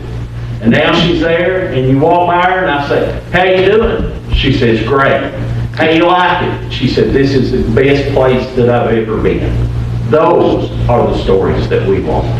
It's not about the bottom line. Jeff and Ginger, Medicare services, Medicare does not pay for treatment services, but our doors are not shut to Medicare patients. We had a combat veteran who was in bad sores, didn't have anywhere to turn, but he could turn to juniper tree. And we took him in, and we have him in a grace bed, which means we're not charging. We're eating that. There's a couple of reimbursements that we get for some treatment things, but by and large, he's on our dollar. And because we believe that we can make a difference in anyone's life. That's awesome. Any other questions? If not, we look forward to talking to you. Thank you. Thank you all. Jeff, it's good to see you. You too, Judge. Not used to calling me Judge. Item 4, update from Craig. A new face, welcome. I'm Ashley Blair. I'm the infrastructure coordinator with Craig. Chris couldn't be here today. He's at a conference, so I'm kind of filling in. I don't have any resolutions or anything today, just some updates. So, as you know, we were planning to try to do a river cleanup sometime in the month of July. We are going to have to reschedule that due to some of the storms that hit the Midwest in the past few weeks. A lot of our volunteer groups that we had lined up are out there doing more emergency care for those communities. So we're going to push that back and sometime this fall plan to reschedule that river cleanup, and we'll make sure you guys are aware of when it's going to happen so we can get as many people there as possible. So as far as the upcoming grants, we've got the Land and Water Commission grants are opening up on August 1st. So if you guys have anything for that, any ideas, any new projects, you can just give us a call. And then Appalachian Regional Commission grants open on September 1st. And they run until, I believe, October 31st is the final day. I know we usually have quite a few of those. They're a really big funder for all of our communities. So if you guys have any new projects or any projects you want to retry that may have gotten out in the past, just give us a call and we'll kind of get that started. And then we are waiting to hear back from Abandoned Mine Lands for any of the grants that we put in earlier this year. So hopefully we'll hear back soon on those. But you guys have any questions for me? We appreciate you coming. Item 5, county tax settlement, sheriff's office. Bill Jones, Letcher High School, 1990. So Sean is mainly in the office today. So, what you have, a copy of everything. 2025 property tax settlement and the 2025 franchise tax settlement, plus, it's not a typo, the 2022 online totals. That's how far the state is behind. The new bills for the 2023 should be coming out in August.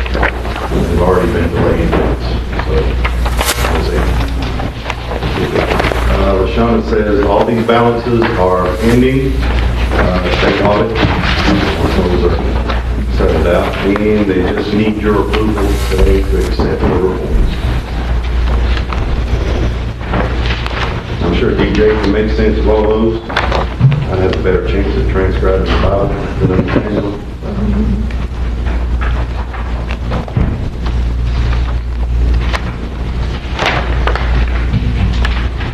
Do we need to approve them all at once? Tax settlements. We put on the agenda individually, so I'm not sure. Okay. So the first one is the 2025 tax settlement, which is the second page I've got there. She also at the bottom of two of them put the rate on the amount of collection that we've had. So this one, Property tax was 89%. 89%. Yeah, of course, you know, we had a population drop off after the flood. Some people just moved away and are now settling the tax bill. I'm sure Jamie's going to see a bunch of them as well. We have a motion to approve the 2025 property tax settlement. I'll make that motion. Second. Call the roll, Angie. Jack, Yes. Kenny, Deb, Yes. Chetty, Yes. Judge Adams. Yes. Item 6 is the 2025 franchise county tax settlement.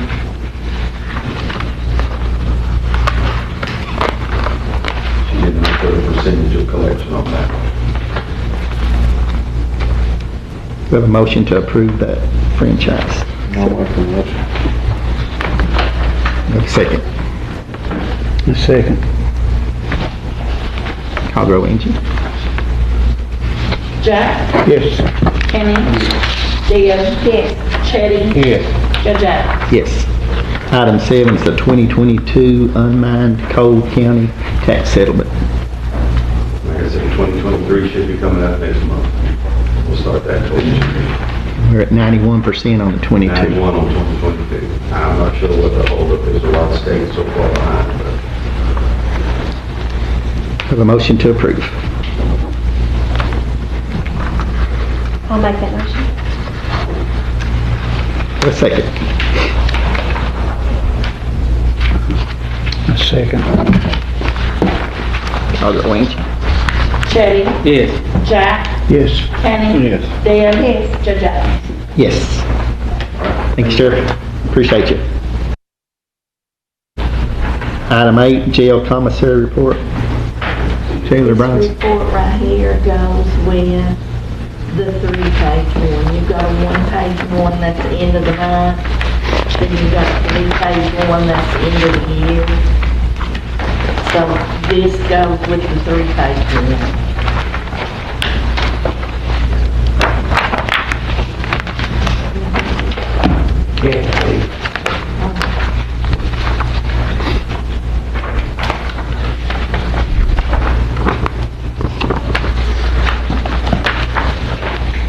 So you want me to just go ahead and set Brian down? Yeah, if you want. The single sheet is for the end of the month, so that'd be for the month of June of 2026. Beginning cash balance was $78,645.17. Total receipts $20,381.98. Total expenditures $26,982.67. Ending cash balance is $72,044.48. Then these other sheets, the single sheet that you just got is, it's in a different, I guess you would say, format as the 3-page sheets that we have. The auditors like to see all of this on the end of the year. But this is a recap on the 3-page, a recap of every month. So those would basically be the same numbers as what that was on your end of the month report at each monthly meeting. So the recap for the end of the year for fiscal year 26, the beginning cash balance on 7/1/25 of $60,188.28. Total receipts for the year $272,569.45. Total expenditures for the year $260,718.35. And the ending cash balance, which you can see balances back to what's on that end of the month as well, $72,044.48.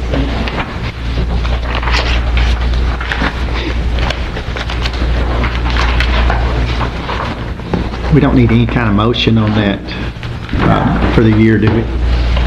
You're just accepting that when you know it. Am I missing it, DJ? Have we got a total for the year? If I missed that? Is it?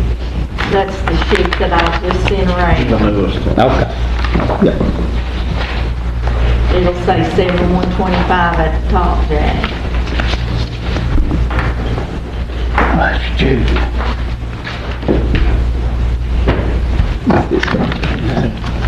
That? Yeah. That is. Okay, I got it.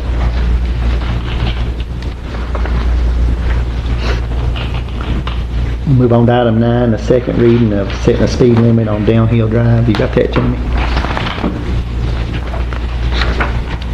Be ordained by Letcher County Fiscal Court, Vice Letcher County as follows, that the speed limit on the county road known as Downhill Drive, Letcher County, Kentucky is hereby set at an amount not to exceed 10 miles per hour for the section of County Road 1577 and the intersection of Kentucky Highway 1862 and any intersection of Surgeon Road, CR 1 by all traveling vehicles. Any operator vehicle found to be in violation of said speed limit shall be fined amounting to $2 for each mile per hour in excess of said speed limit. In addition to the fine set forth above, the operator of said vehicle shall be assessed all applicable court costs and set forth in KRS 189-394, sections 1 through 7. Have a motion setting that speed limit at the second reading. I'll make that motion. Second. Call the roll, Angie. Dan? Yes. Chitty? Yes. Jack? Yes. Kenny? Yes. Judge Adams? Yes. Item 10, first reading to remove the B. Collier Road from the county road plan. Whereas pursuant to KRS 178-115, the Letcher County Fiscal Court has the authority to open, establish, discontinue, or alter certain public roads as a county road. Whereas it is necessary for the entire 0.16 mile, 844.96 feet in length of B. Collier Drive, CR 1497, to be discontinued as a county road and no longer maintained or used for benefit of public and citizens of Letcher County. Whereas all appropriate action has been taken to discontinue this road as a county road, now therefore be resolved by the County Fiscal Court that CR 1497 B. Collier Drive is formally discontinued as a county road, shall be removed from the county road inventory. We have a motion on the first reading to remove B. Collier Road from the county road plan. I'll make that motion. We have a second. Second. Call the roll, Angie. I have one question. A resolution that, should that be first reading, just to approve the resolution?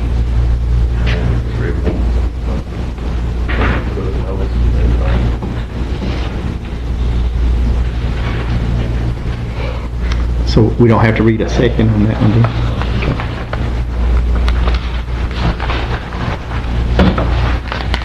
All right. Kenny? Yes. Dan? Yes. Chitty? Yes. Jack? Yeah. Judge Adams? Yes. Item 11, discuss possible rec center project. Did we advertise, what was advertised before this first reading? We advertised about this reading yet? Which one? This is that we call your road thing. Yeah, I did. I advertised it, but it was going to be a second reading. Yeah, you just have to give a vote and come and oppose it, if they're opposed to it. We'll take a vote that we're gonna read it, take it out. Then we would advertise afterwards, Right. Okay.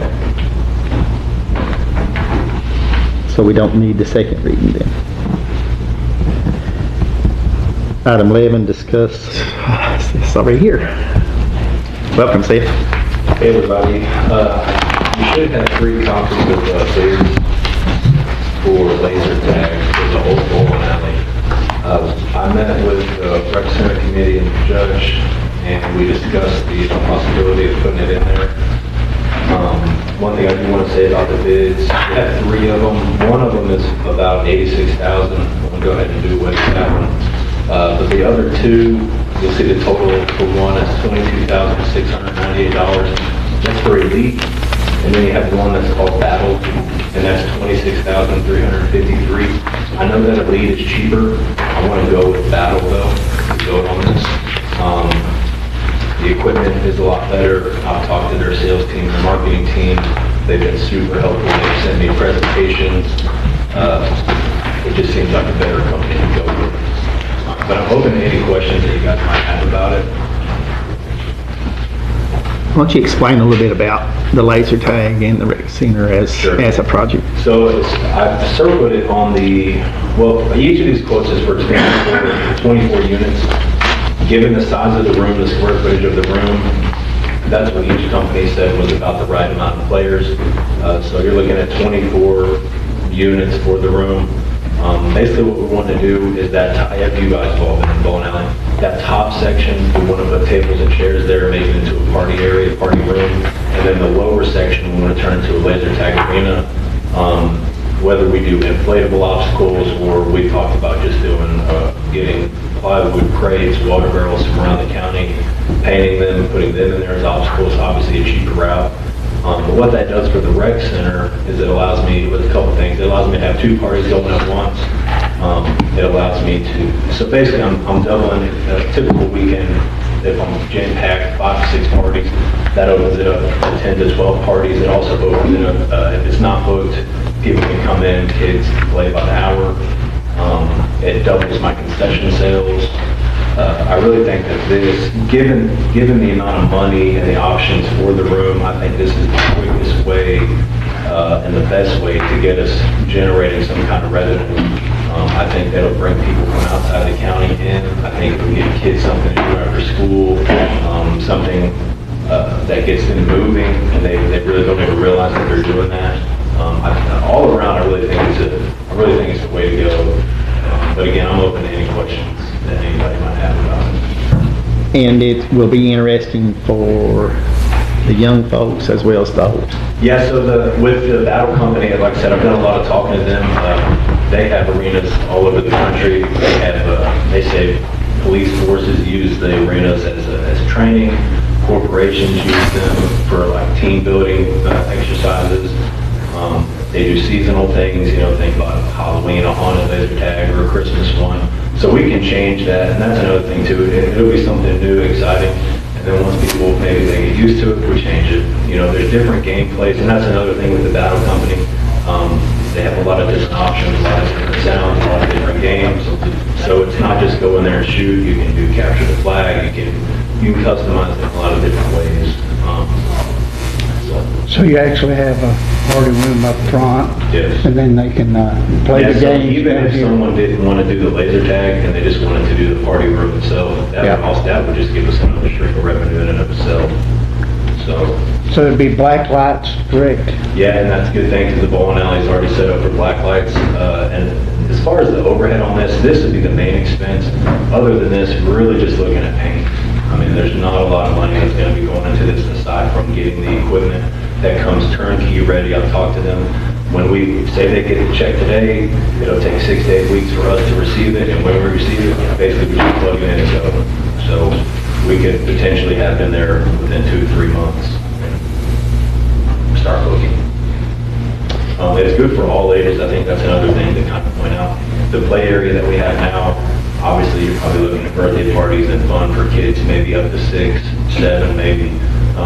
With the laser tag, you're looking at anywhere from 7 up. I'm taking my youngest son to do laser tag. He's 5. He enjoys it over in Johnson City. That's where we went. But you're looking at all ages, year-round opportunity.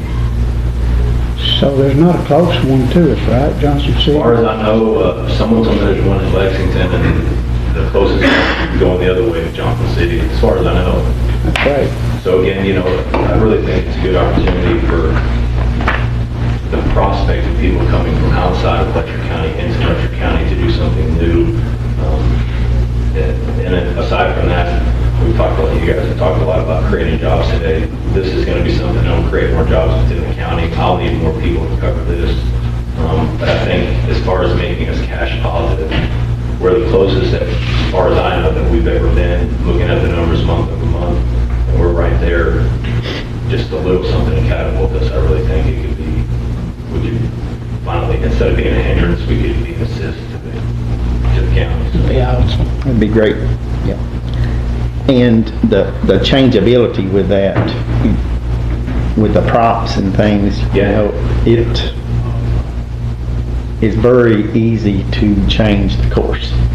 Yeah, absolutely, yeah, so like he's saying, you know, let's just say people get tired of it, it's nothing. Number one, just imagine, Chetty brought this up to me the other day, if something did happen and we needed the space for, say, an emergency management situation, nothing is going to be bolted to the floor, nothing is set in stone, so everything will be able to be moved. You know, we're not going to have any concrete stones in there that nobody can move. Aside from that, though, totally interchangeable, new coat of paint, new obstacles. This is something that we can constantly keep evolving. So you could even do seasonal, Absolutely. Christmas. Yeah, we can do some, you know, have a summer course, and we can do tournament nights, we can do game nights, you know, let's say we have, someone hasn't booked it on a Friday night, we can do a team tournament, you know, high score. We'll have scoreboards, TVs, which you already have mounted that you can keep track. We can do a all-time top score, like it could be a big thing, I think, you know. Yeah. Especially as far as cost. That's the point I really want to drive home, just based on other options. As far as cost alone, I think it makes the most sense, and especially in the short term. And going with the one that is 26,000, there's definitely some, because we usually go with the lower bid on things, but there's definitely some enhancement with that. I know I didn't put a lot of pictures of the stuff, but with the Elite, it's just an older company. They're out of Florida.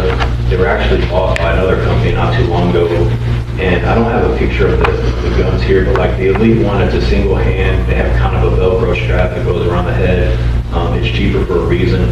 They gave me a quote. They haven't reached back out to me since. The Battle Company, you're talking about a two-handed one with up to 1,000 different sound options, over a dozen gaming options. A lot more high-tech, a lot more interactive, and a lot more helpful as far as on my end with it. The information they've given me, the options, the examples. So customer service-wise, I really think that's going to be the way to go. And again, I realize it's not the cheapest, but for the price, I mean, it's not a huge difference compared to the Laser Force, the Far Cry. Any other questions of Seth? Is this something y'all think? How will you charge on that now? So I've got a couple of different options. I've come up with a few examples. The way I mainly want to do it for parties is like a party package. So if you go to Gaddy's, you have this many people and this many pizzas, it's going to be this price point and so on and so forth, up to one thing I really want to do is just almost like an after-school program where you can just come and pay by the hour or the 45-minute session. That way you don't have to actually book it. We have an open arena. You and your friends can come, because there's nothing around here for kids to do after school. You know, they can rent a scooter, but aside from that, there's really nothing fun, interactive. This is a team building thing. This is exercising without really knowing it. Trust me, when I was in there, I come out sweating. So we can do it by the hour. It sounds like a good project to me, and a good use of that space that was the bowling alley. It's great. Is this something y'all want to proceed with, a motion to get this, or? I'd like to make a motion. We got the money to buy it, too. We do, don't we, DJ? It would come out of LGE. I make the motion that we purchase from the Battle Company for laser tag for the rec center. Do we have a second? I'll second. Call the roll. I just want to say that I appreciate the effort that you have been making, Seth. I see what you're doing. You're doing a good job seeking out ways to bring money in. But I have to listen to people who have messaged me and their vision is different from the bowling alley fan. laser tag, and that is batting cages or pitching mat weights, like a multi-purpose room where equipment can be moved, and we talked about this at the meeting, equipment can be moved in and out for different sports. Our kids are going to Pike County and Perry County and Kingsport to do the things that we could possibly offer them here. I talked to them about the height of the ceiling, and they talk about nets that can be tightened to keep that, to protect that. We don't know what it looks like underneath there. But I appreciate what you do. Thank you. And I would like to add that this, like I said, this is more of a thing that would be the least amount of intrusiveness into construction, cost-wise, things like that, to get money flowing.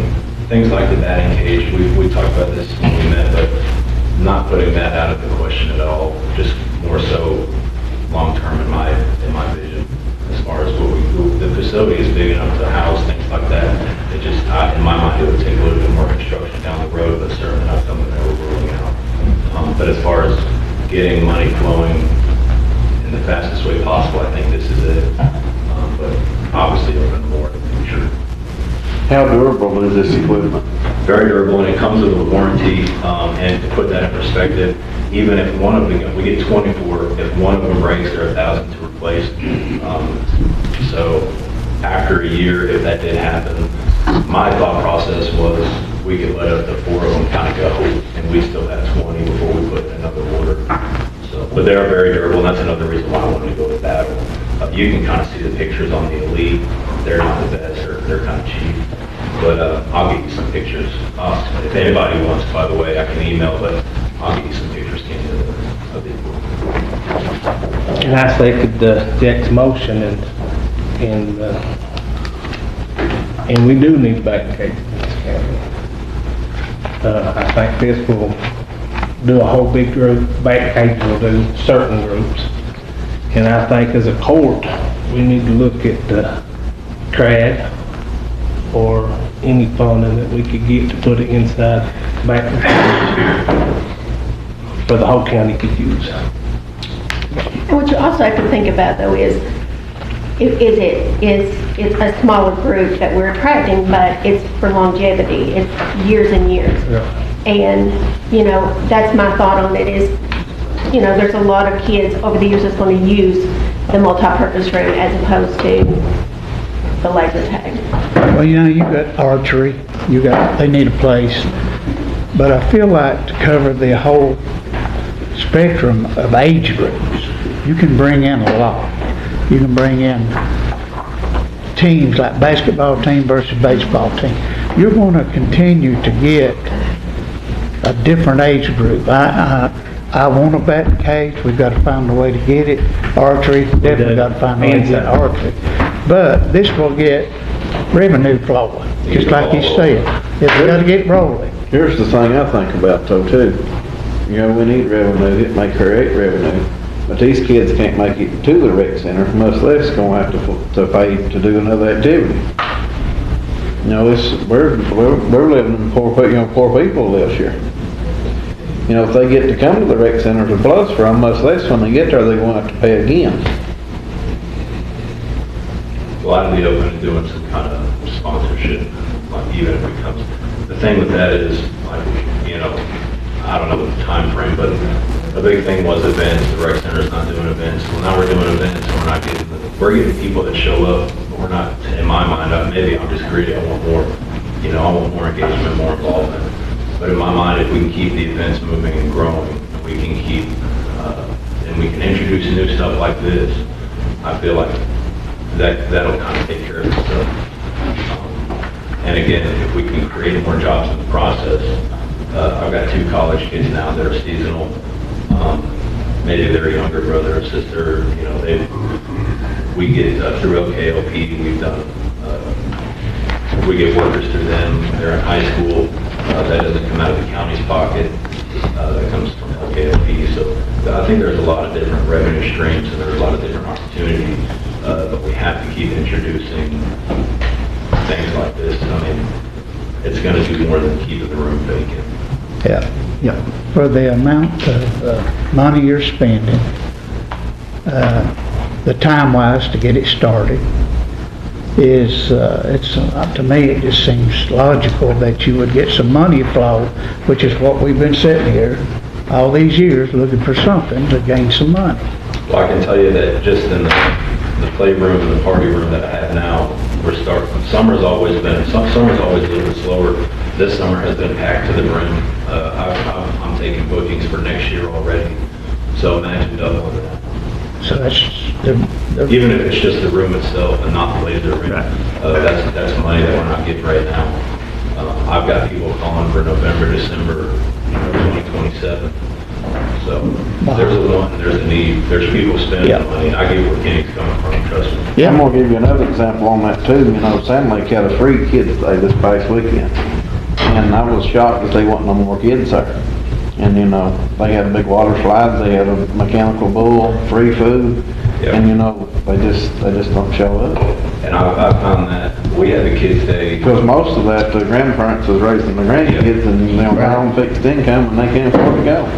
But if it's free, and I've seen that with the kids day. We did our second annual kids day and we had a good turnout. But again, we had more inflatables than we had last year, more things to do, but I feel like we're just not in with the rest.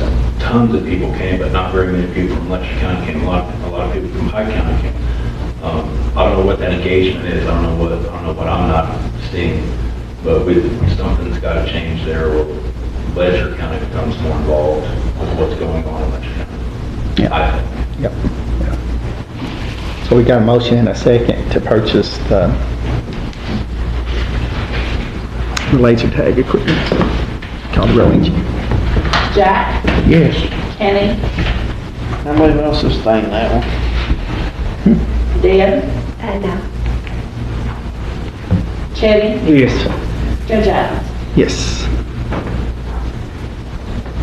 One abstain, one no, 3 yes. Motion passed. Thanks, Steve. Item 12, approved resolution between Letcher County Fiscal Court and KYTC for the Doty Creek Bridge. You got that, Jamie? This is a resolution adopting and approving the execution of memorandum of agreement between Letcher County Fiscal Court and the Commonwealth of Kentucky Transportation County Department of Highways in the amount of $667,240.41 for the Doty Creek Bridge. Be resolved by the Fiscal Court. The Fiscal Court is hereby ratifying and adopt all statements, representations, warnings, covenants, and agreements contained in said agreement, and is hereby accepted and provided in said agreement by such acceptance, agrees to all the terms and conditions therein stated. And the judge executive of the county is hereby authorized and directed to sign said agreement set forth on behalf of the Fiscal Court of Letcher County, and the Fiscal Court clerk of Letcher County is hereby authorized and directed to certify the record. And this is the agreement to replace that first bridge going into Doty Creek. It's kind of sitting there on a terrible angle. And Bus traffic can't travel it right now. They have to use a smaller bus, a lot of homes in there. I'll make the motion on this agreement. do we have a second? I'll second it. It needs it back. Call the roll, Angie. Jack, Yes. Kenny, Yes.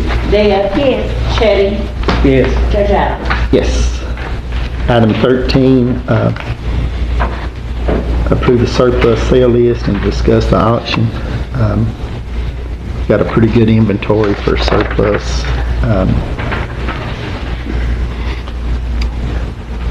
At the county garage,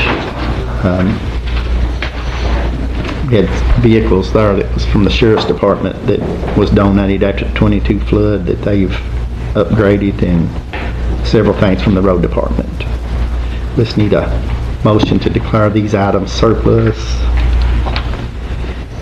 Then figuring on having the auction, if weather permitting and everything, we can get everything lined out with the titles and all on Saturday, August the 8th, if possible. Like I said, that date might be off a little bit, but as soon as we can get everything in order. But the motion will be to declare these items surplus. I'll make that motion. I guess I'll be the auctioneer, so come on. You go auction it. Call the roll, Angie. Chetty, Yes. Jack, Yes. Kenny, Yes. Deb, Yes. Judge Adams. Yes. I'd say that tentatively is August the 8th. We'll put some signage out and some advertisements when we're for sure.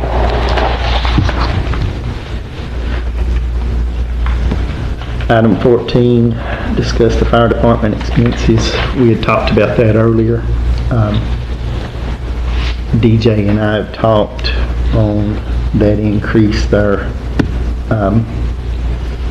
What we kind of come up with is maybe a $2,000 increase on the annual contract. Is that right, DJ? To help offset insurance costs and things from the fire departments. That'd be a big help to them. Yeah. That would give a total of how much? Eight. That would be $8,000 a year on the mutual aid contract. $8,000 a year, and that is something that they can spend on what they need to Right. without reimbursement receipts, right? Right, that's right. They just have to sign their contract. Any other comment or anything, y'all? Sounds good. I know that's not a lot for the fire departments, but, you know, we understand the financial constraints. How much have we figured out on that ARPA money we are gonna let bill? I've done. I ain't got to the bottom dollar of that Not yet. got to that yet, but just, I'm thinking it's right around, probably around $3,000 or something, that would be a one-time thing. Do we have a motion to approve that amount, or I'll any? make the motion. I'll second. Call the roll, Angie. Deb, Yes. Chetty, Yes. Kenny, Yes. Jack, Yes. Judge Adams. Yes. Item 15, That's a question okay. before you move on. How do you want to handle that ARPA money? Do you want to have them bring in,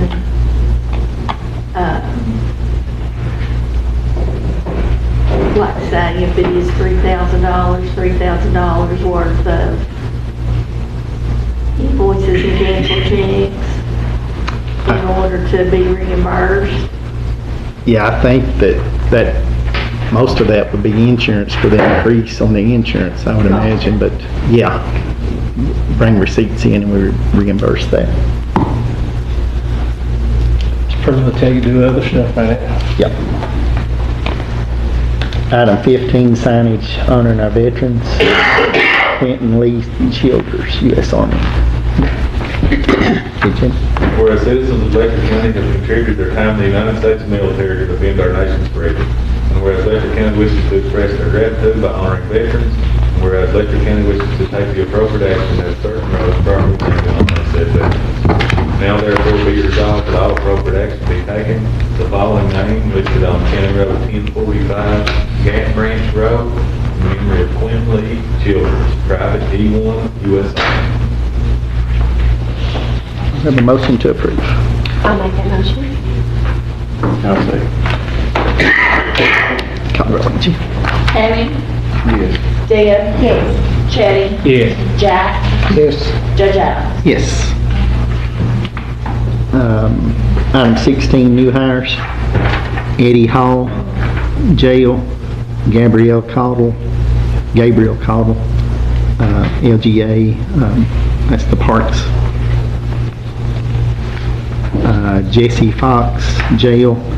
Dalton Dollarhide, jail. Have a motion to approve. I'll make that motion. I'll second it. We getting ready to lose a mower guy tomorrow? Or have we already lost him? 1-2, I think. Who's that? Sure ain't mentioned the big tractor mower lady. Yeah. Well, I know about it, but I talked. Gavin. Yeah. And he's just better than himself. He's going to call mine. But, Yeah. I hope it works out for him. Appreciate what he's done while he's been here. Yes, sir. Yep, No, for sure. if he's mentioned it to you and you had a plan. I have not, so.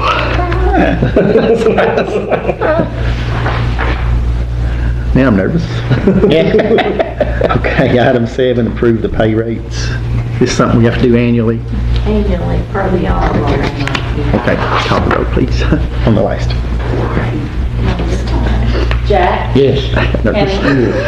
Dia? Yes. Chitty? Yes. Judge Adams? Yes. Okay. Approve the pay rates. It's an annual thing, right, DJ? Just approves all the, I guess, people under our, They have to see that whoever you have currently employed, that the fiscal court have actually approved their pay rates. you have a motion to approve.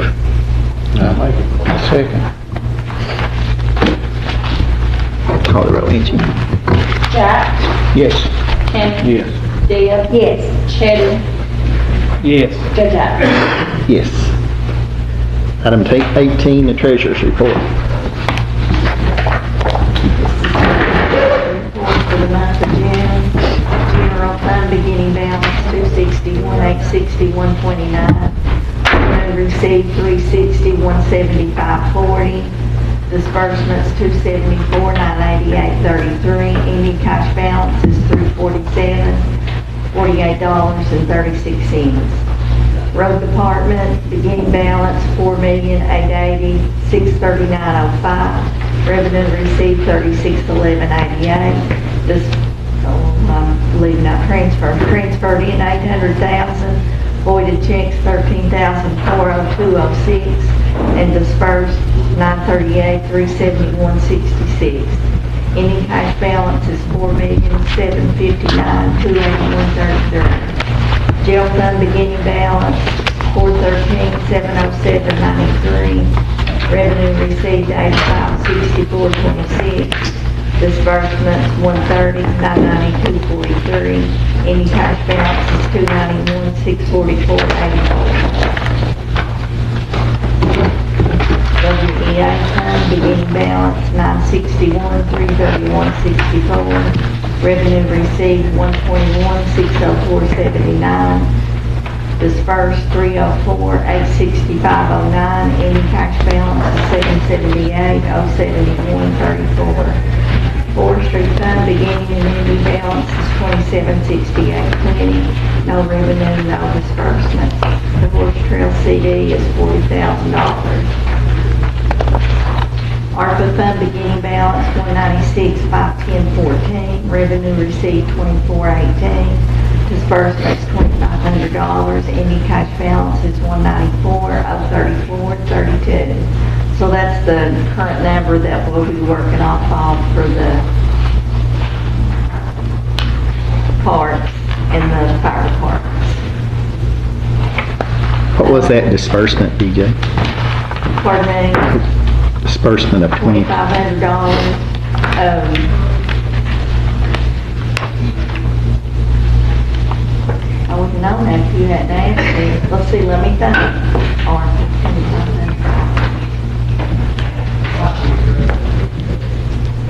Kings Creek Park. Is that right? What was it that we did for Kings Creek Park?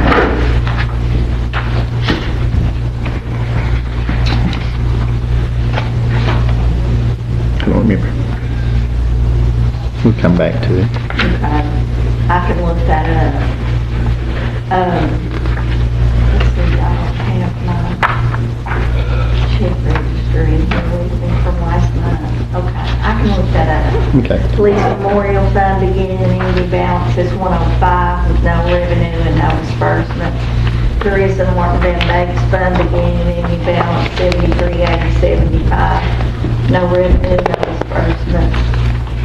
Marlow Water, $11.28, no revenue and no disbursements. The Flood Loan Fund beginning balance $23,049.57.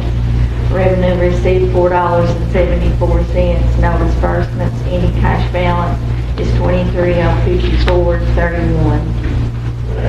County Court Clerk Storage Fees beginning balance $17,352.42. Revenue received $18,1358, no disbursements. Ending cash balance is $19,166. Disaster Relief Fund, beginning balance $12,252.10. Revenue received $2.52, no disbursements, ending cash balance is $12,254.62.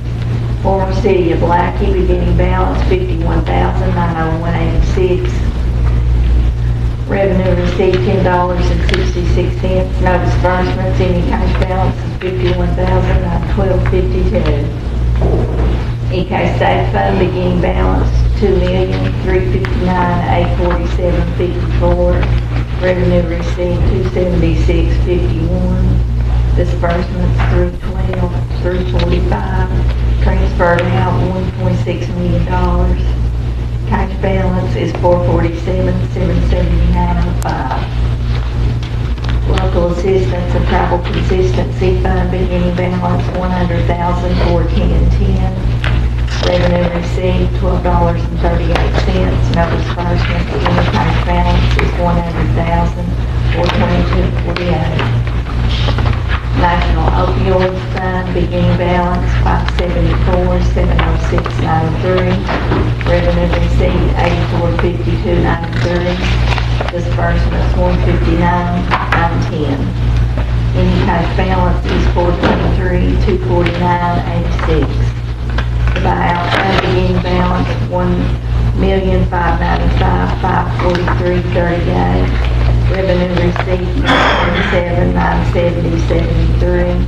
Transferred in $400,000. Dispersed $51,310.36. Ending cash balance is $2,372,203.75. Grant account, beginning balance $3,304,631.46. Revenue received $8,089.23. Transferred in $400,000. Dispersed $254,938.50. Ending cash balance is $3,457,782.19. ABC account, beginning balance $20,030.63. Revenue received $37,1254. No disbursements. Ending cash balance is $23,743.47. There's no action in the housing account. The next page is a recap of all the bank balances, and then you have your sanitation, rec center, and tourism boards. Any question on the treasurer's report? Move on to the transfers. Don't have it. No transfers. Item 20, submit bills for payment. Anybody got any question or reason not to pay one of our bills?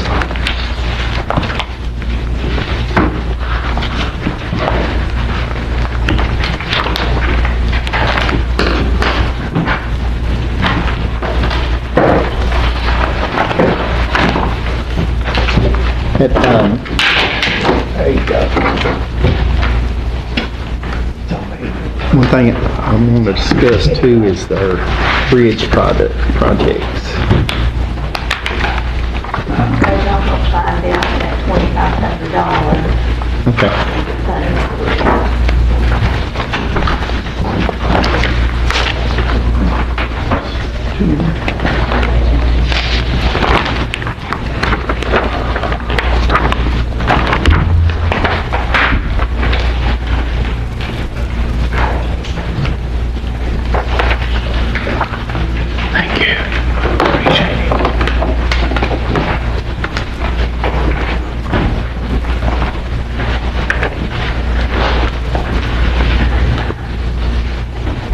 We opened the bids on the Bill Lewis Bridge and the Spring Branch Bridge.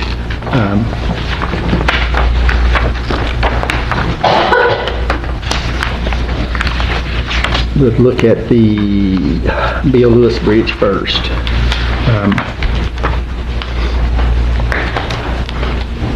The bid from Boca Enterprises for $680,000.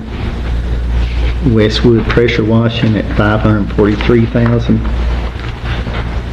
Jave LLC, $652,449. Hinkle Construction at $626,000. And Central Bridge for $670,000. So the low bid was Westwood Pressure Washing at $543,000. And they've got their credentials and everything with, they are KYTC approved bridge building. That would be my suggestion, was the low bid of the $543,000. We will need a motion to approve. I'll make a motion to approve Westwood pressure washing for replacement of the Belleville Bridge. I second. Judge Adams, is that bond required? The bid bond? They,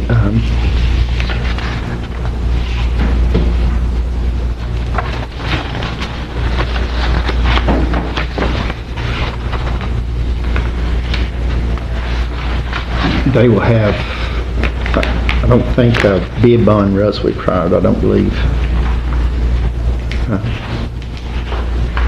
I don't think it was in the bid, was it? No. None of them had a bid bond, contractors. I don't think it was. They did have their KYTC accredited and insured, and they had all their credentials. And you might even pressure wash it. There is pressure washing. That kind of caught me off guard too. But we need a motion to approve. I'll make that motion. Or we did, we already had that. We just need that. Yeah. I threw you all off for that pressure. We asked him how to come up with that name. Chevy, Yes. Jack, Yes. Kenny, Yes. Deb, Yes. Judge Adams. Yes. And that's part of that state project on building that bridge, lot. And that provides funding on building those bridges that are more extensive and inspected by the state. The second one is the Spring Branch Bridge. And what that will be doing is taking off the decking and replacing the I-beams, the structure, and then putting a new deck on it. Needs it too. Your district. Well, Teddy's. that'll up, It goes to his. Yeah. that'll up the weight rating on that bridge as well. We opened those bids. Westwood Pressure Washing bid that at $291,000. Jave LLC at $460,000. Hinkle Construction at $640,000. And Central Bridge at $400,000. So Westwood Pressure Washing Came in a lot cheaper. was a low bid on that as well. Not a difference. Is that Darrell Hinkle?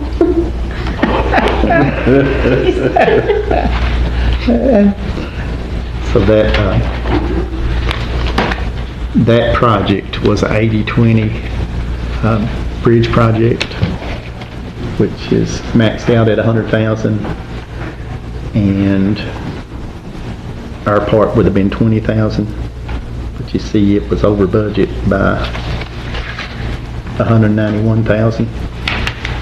So we will have to take that remainder out of what we've got in the road fund.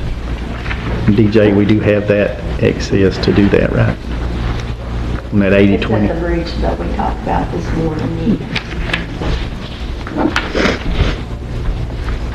So we need a motion to approve that and fully fund it. I'll make the motion. I'll second it. Call the roll, won't you? Deb, Yes. Chevy, Yes. Jack, Yes. Kenny, Yes. Judge Adams. Yes. We'll go into old business. Ta-da! Anybody? Extra for you on your $2,500 Okay. June 15th, we wrote a check to Sports Bar Us for $2,500. Lisa Little League had that much left in their ARPA money, and they're using it for that Calrick and Little League now. They got them a pitching now. Oh, okay. That was just their leftover money they hadn't spent. Speaking of Calrick and the girls, 9-10 are going to the World Series. Oh, really? Yes, they're going to Alabama, That's awesome. and they're looking for... Huh?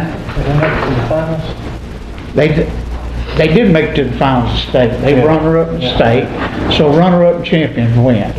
And they're looking for anybody that can help them with some funding. They appreciate it. They're a good team. I went and watched them. They're great. Also, I want to bring up Mindy Boggs was wanting to be here, but she couldn't make it.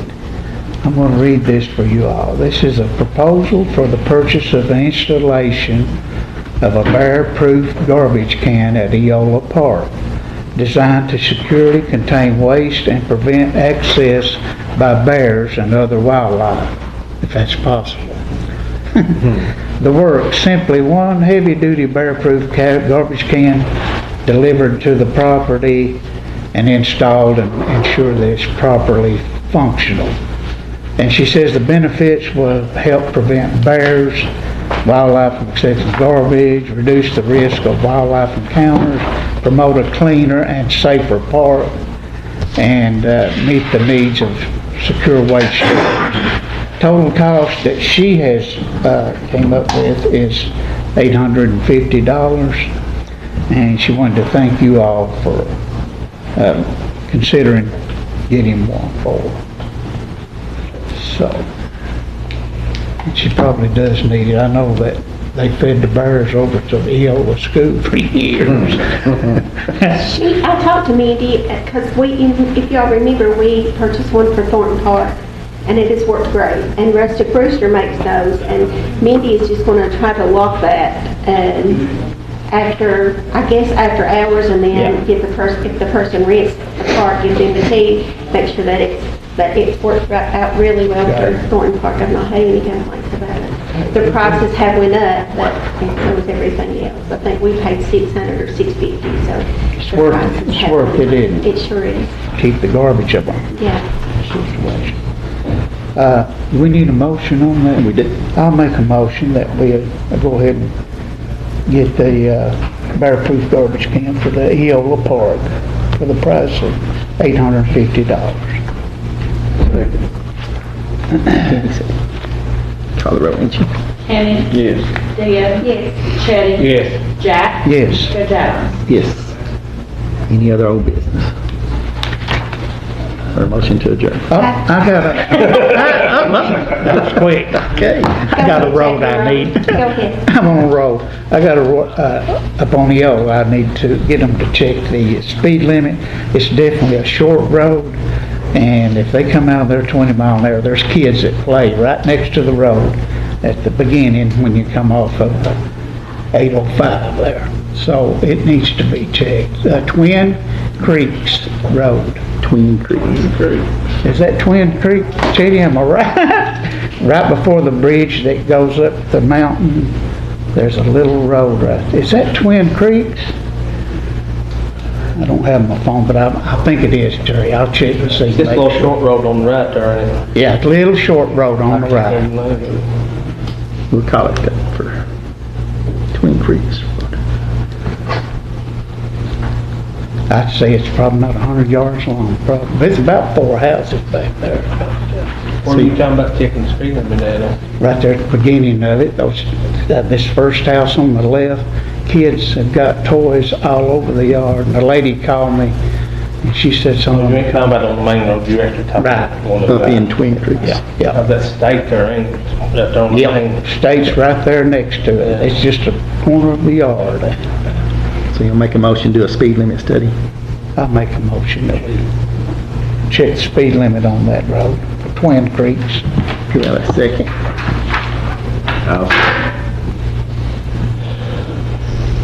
Call the roll, Angie. Jack? Yes. Kenny? Dale? Yes. Teddy? Yes. Judge Adams? Yes.